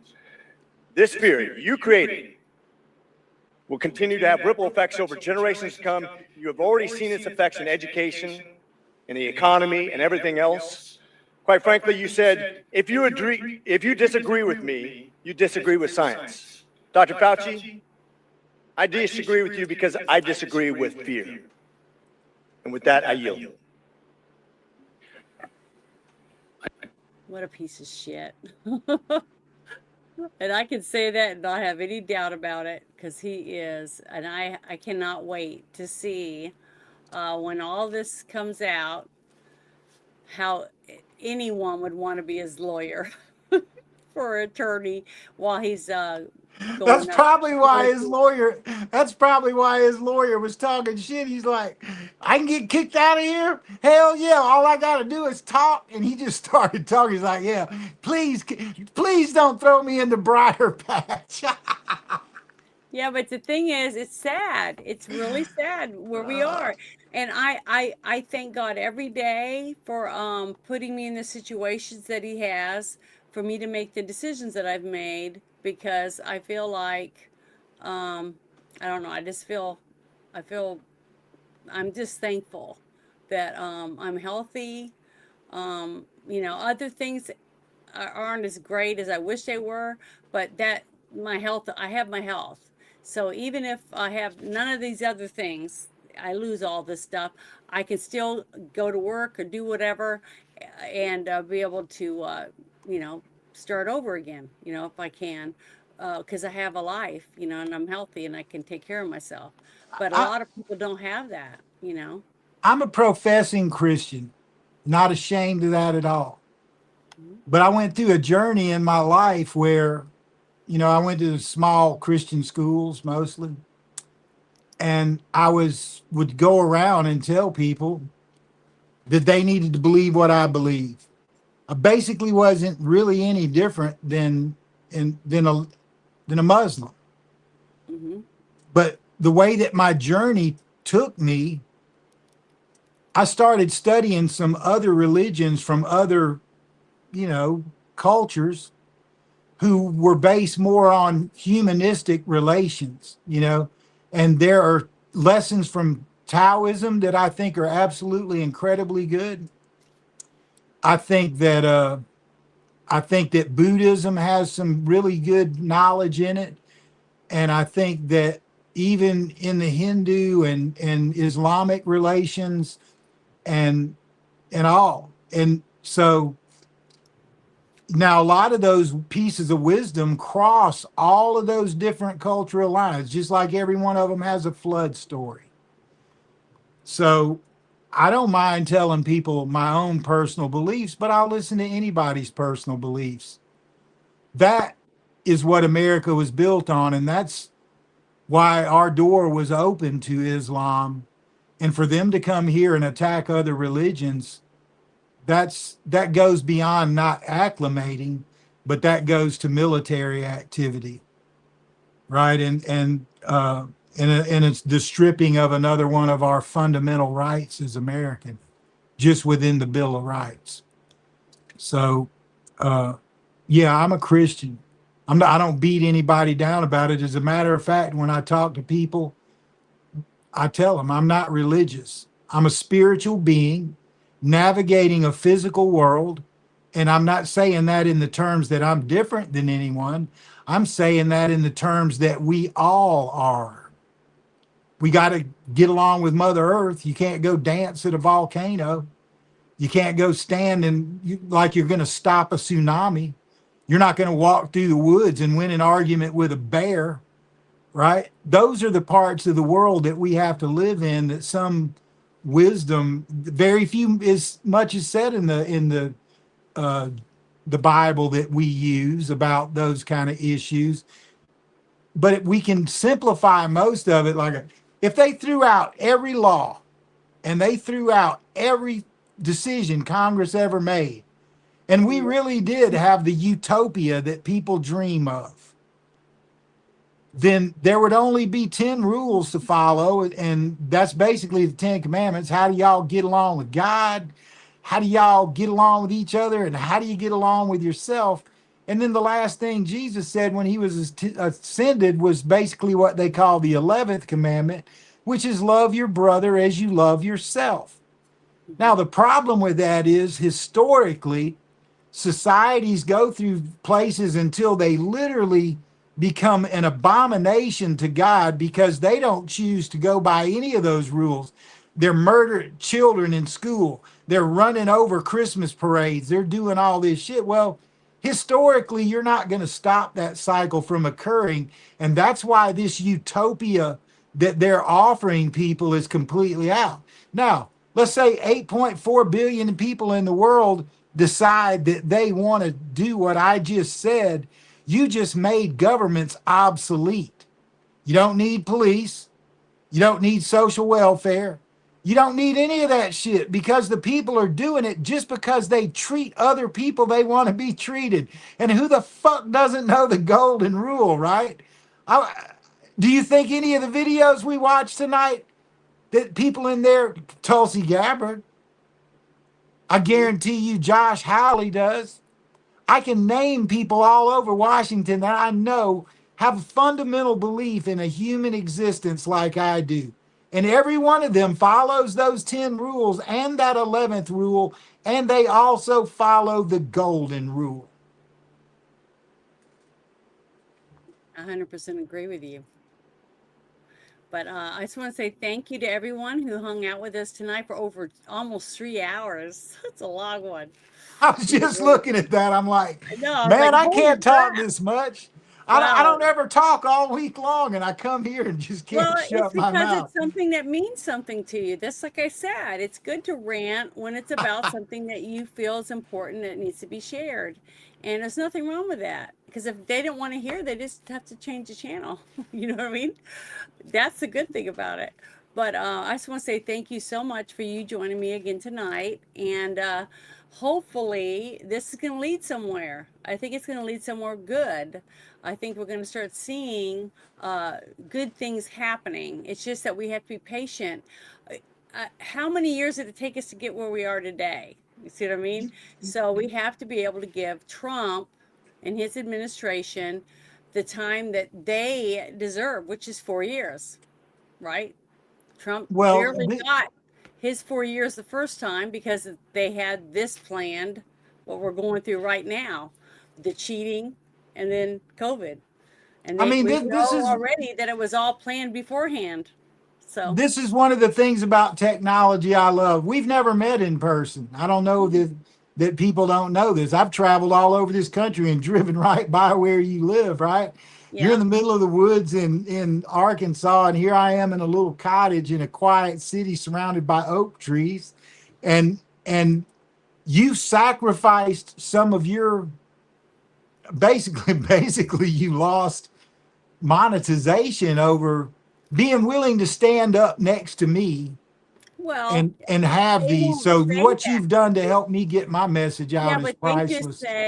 they just said that it was basically let me find it. Go ahead and finish what you were saying and I'll be I was done. I'm far more grateful than what you've done for me and the sacrifices you. And I don't really just mean me. It's basically the American people you're willing to stand up for. But knowing the path of your father's life, I know he wasn't a pushover. You know, he's probably a lot like my 2-star general dad, who was special forces. When you go through that survival shit and having bullets flying around your head all day and night and getting hit sometimes, it turns you into something special. And I know that that's what your father was. And I'm sorry I Well, never met him. I'm stubborn, like my mother was. So when I don't, get what I want or I don't see something unfold the way I think it should be, I try to go in there and see how I can get it to maybe turn over or change or something. So that's on me, that is. But this is what they sent me. This is what YouTube told me when they took me down, when they took down my monetization. They said the reason they took me down was generic or repetitive content. Okay. And that's all the stuff that anyone that follows me has seen what I've done. Chickens, art, cosplay, movie reviews, this show, Friday Night Shit Show, and then on Saturday I play Dungeons and Dragons and roll dice. Okay. Whatever. It says content that appears generic or repetitive or does not deliver significant creative, educational, or other value. Note, your unpaid earnings may be withheld in accordance with the YouTube Partner Program terms and application. So basically, they're saying that, my stuff doesn't offer anything. It's the same thing over and over again. So I don't know how do I fix that? What am I supposed to do? Take down all my shows, don't do any of this stuff anymore just so I can make a few dollars? Like let's say I get a $5 super chat, I might make $2.25 off of that. The rest goes to YouTube. So Yeah, well, but they're gonna make censoring. them anyways. They're gonna put ads on my stuff that I don't get any money for. And I didn't get any money out of the super chats or anything that they sent me. I kept saying, if I get a check, I'll take a picture and I'll post it. Because I will. I posted all the shit that they've sent me. I even posted the video that I made for them. They said send a 4-minute video showing what you do on your channel so we can make a decision whether or not you be monetized or not. So I did. I made it and I posted it so you guys can see it. Okay. Even after they said not to share it or whatever, I didn't care. I shared it anyways. Why not? It's mine. I made Here's it. the truth about social media. Free speech is one thing, but it is also a crime to have a monopoly. So if you have free speech just for us, that's not really free speech. They may not be censoring you, but they're not also giving you the opportunity to compete in a meritocracy. It's more of a club thing. Yeah. And that's the kind of the skeleton of how this can happen to you. They don't give you the same exposure that other people get in a fair opportunity. And then all these large groups, they all hang out together, right? I don't give a shit who it is. Like, Jensen Wong and Meta and fucking all of them, and they hang out. I wish they all hated each other the way Mark Zuckerberg and Elon hate each other. That would probably be a good thing, because then you could find your niche and get in there. But even on Truth Social, it's not a competition of the truth. Everything you see on Sunday when I do my movie reviews, okay, I try to dress in theme or dress up as a character from the movie that we were reviewing, because it's fun. I enjoy it. That's what I used to do when I was in New Orleans. I used to do that kind of stuff. And promo work, I do promo work because I can dress up sometimes. Maybe they want me to be a bar wench and pass out coupons for this beer at this so-and-so bar down the street, or whatever. Okay, I don't know. It depends on what they're going to offer me to dress up or whatever. But the thing is, I do that, and on Sunday, and then on Saturday, I just really play Dungeons and Dragons. I have a real thing with real dice that I roll and play, and it's a real game. So that's not it's repetitive, because I've had my channel for over 4 years, and I've been playing for over 4 years. Okay, I can't help it. Every Saturday I play Dungeons and Dragons or Pathfinder, whatever you want to call it.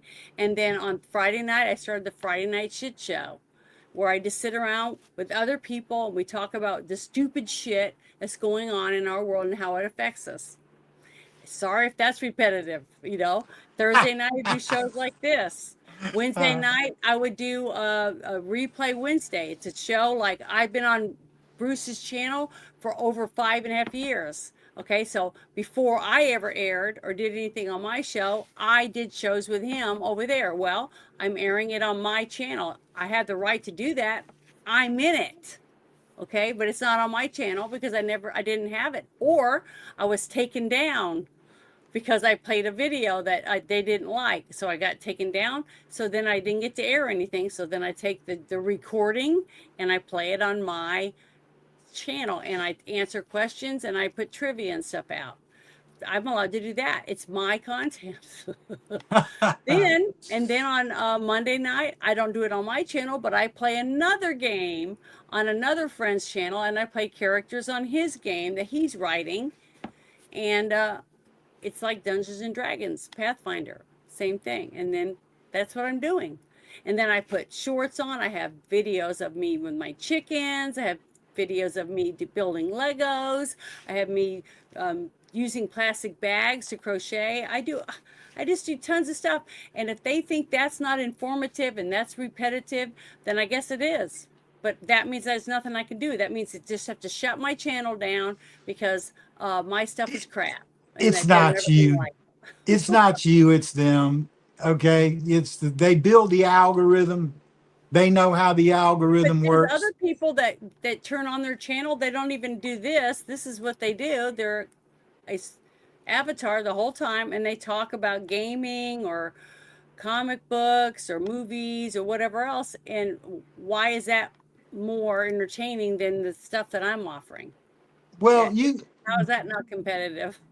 Or take a look at a picture of a phone bank in Thailand, Indonesia, Nigeria, where you get the call and it's the prince. It's a Nigerian prince, and he's going to give you for it. Okay, so these people, they have walls, warehouses, and they're all hooked up together, every phone. These are the bots, okay? Now, you can buy bot service. This is the inside part of social media. Those people, not only are they trying to get you to send them money and sending you porn and hacking your systems and all this other shit with their AI bots, they also will send you a DM and say, hey, if you'll give me $50 a month, I'll get you 50,000 followers, right? Okay, so let's say I decide to join that unethical club. What does that mean? That means every time I post something, it immediately gets 50,000 interactions, likes, and all this other shit. So how does the algorithm work?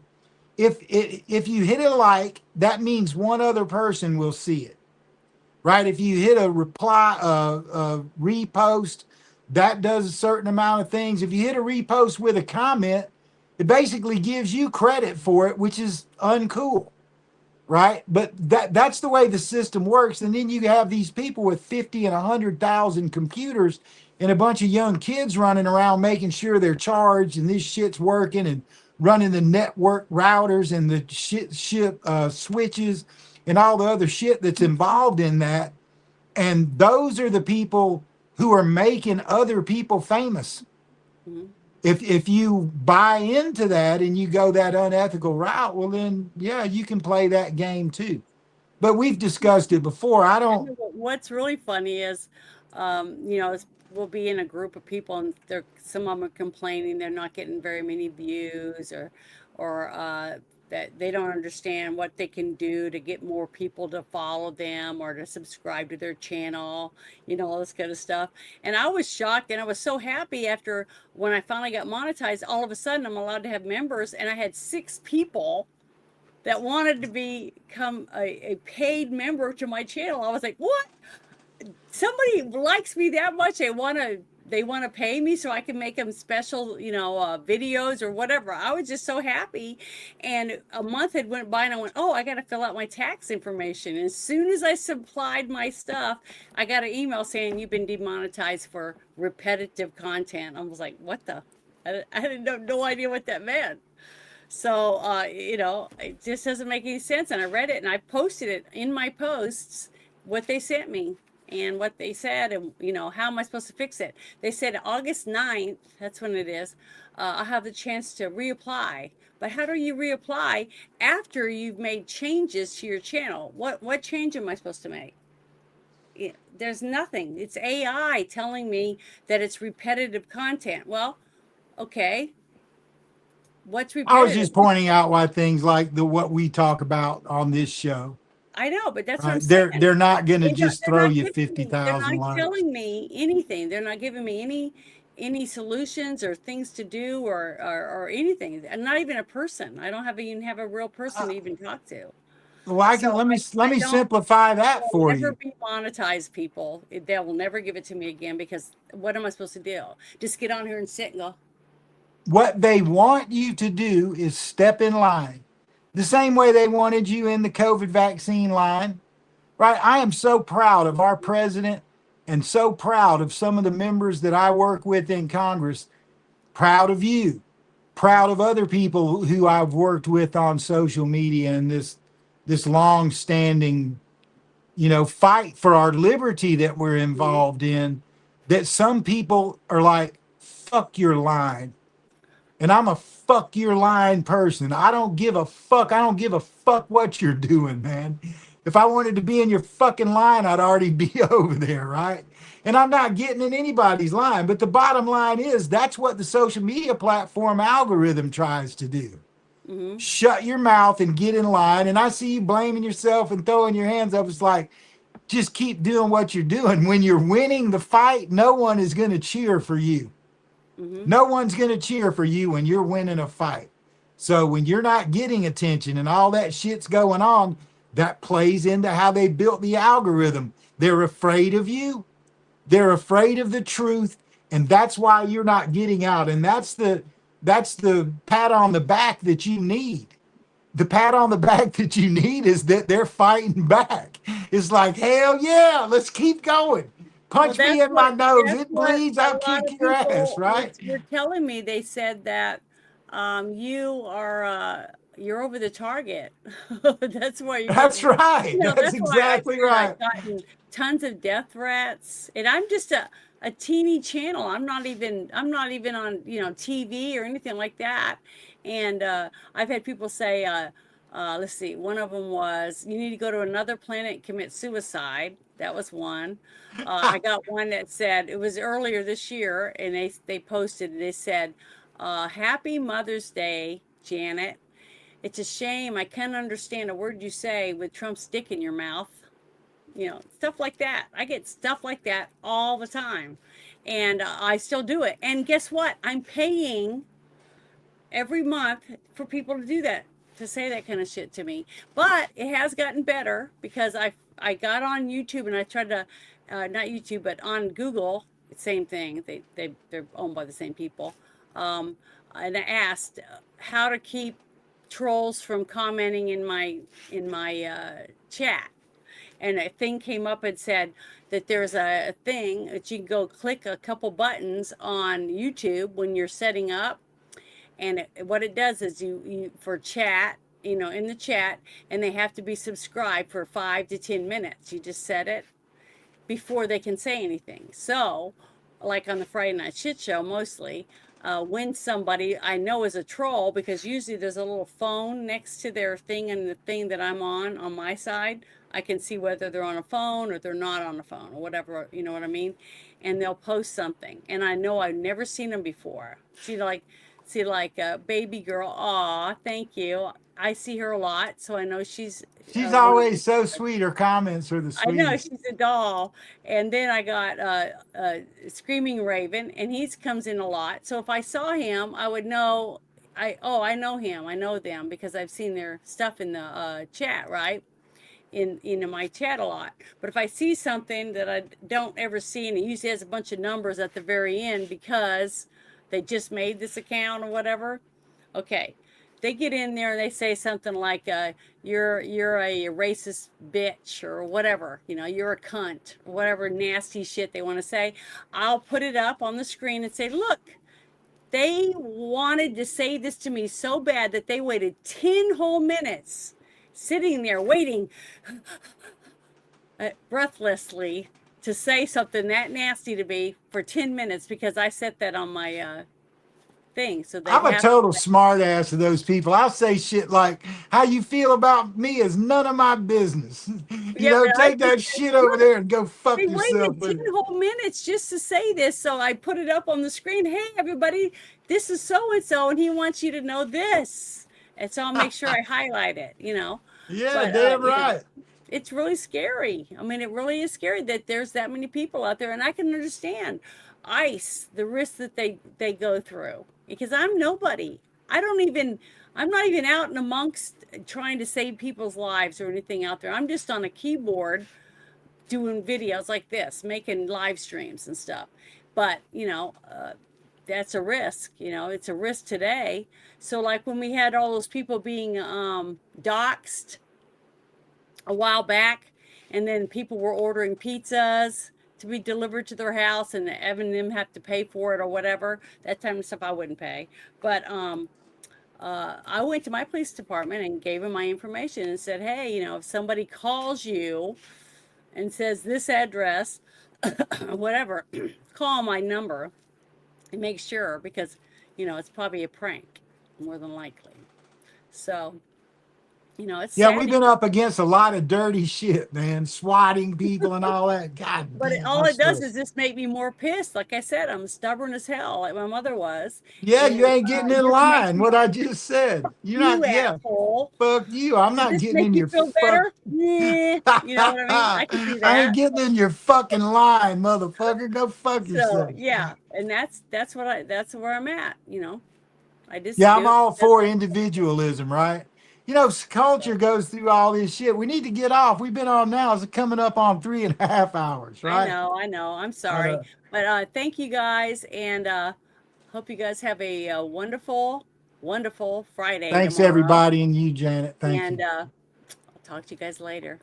Good night, everybody. If you enjoy my content, feel free to like, share, and subscribe to my channel. Stay tuned so you won't miss out on anything. If you want me to stay independent, you can support me with the link in my bio at Buy Me a Coffee. You can also follow me on my other platforms. Thank you for listening.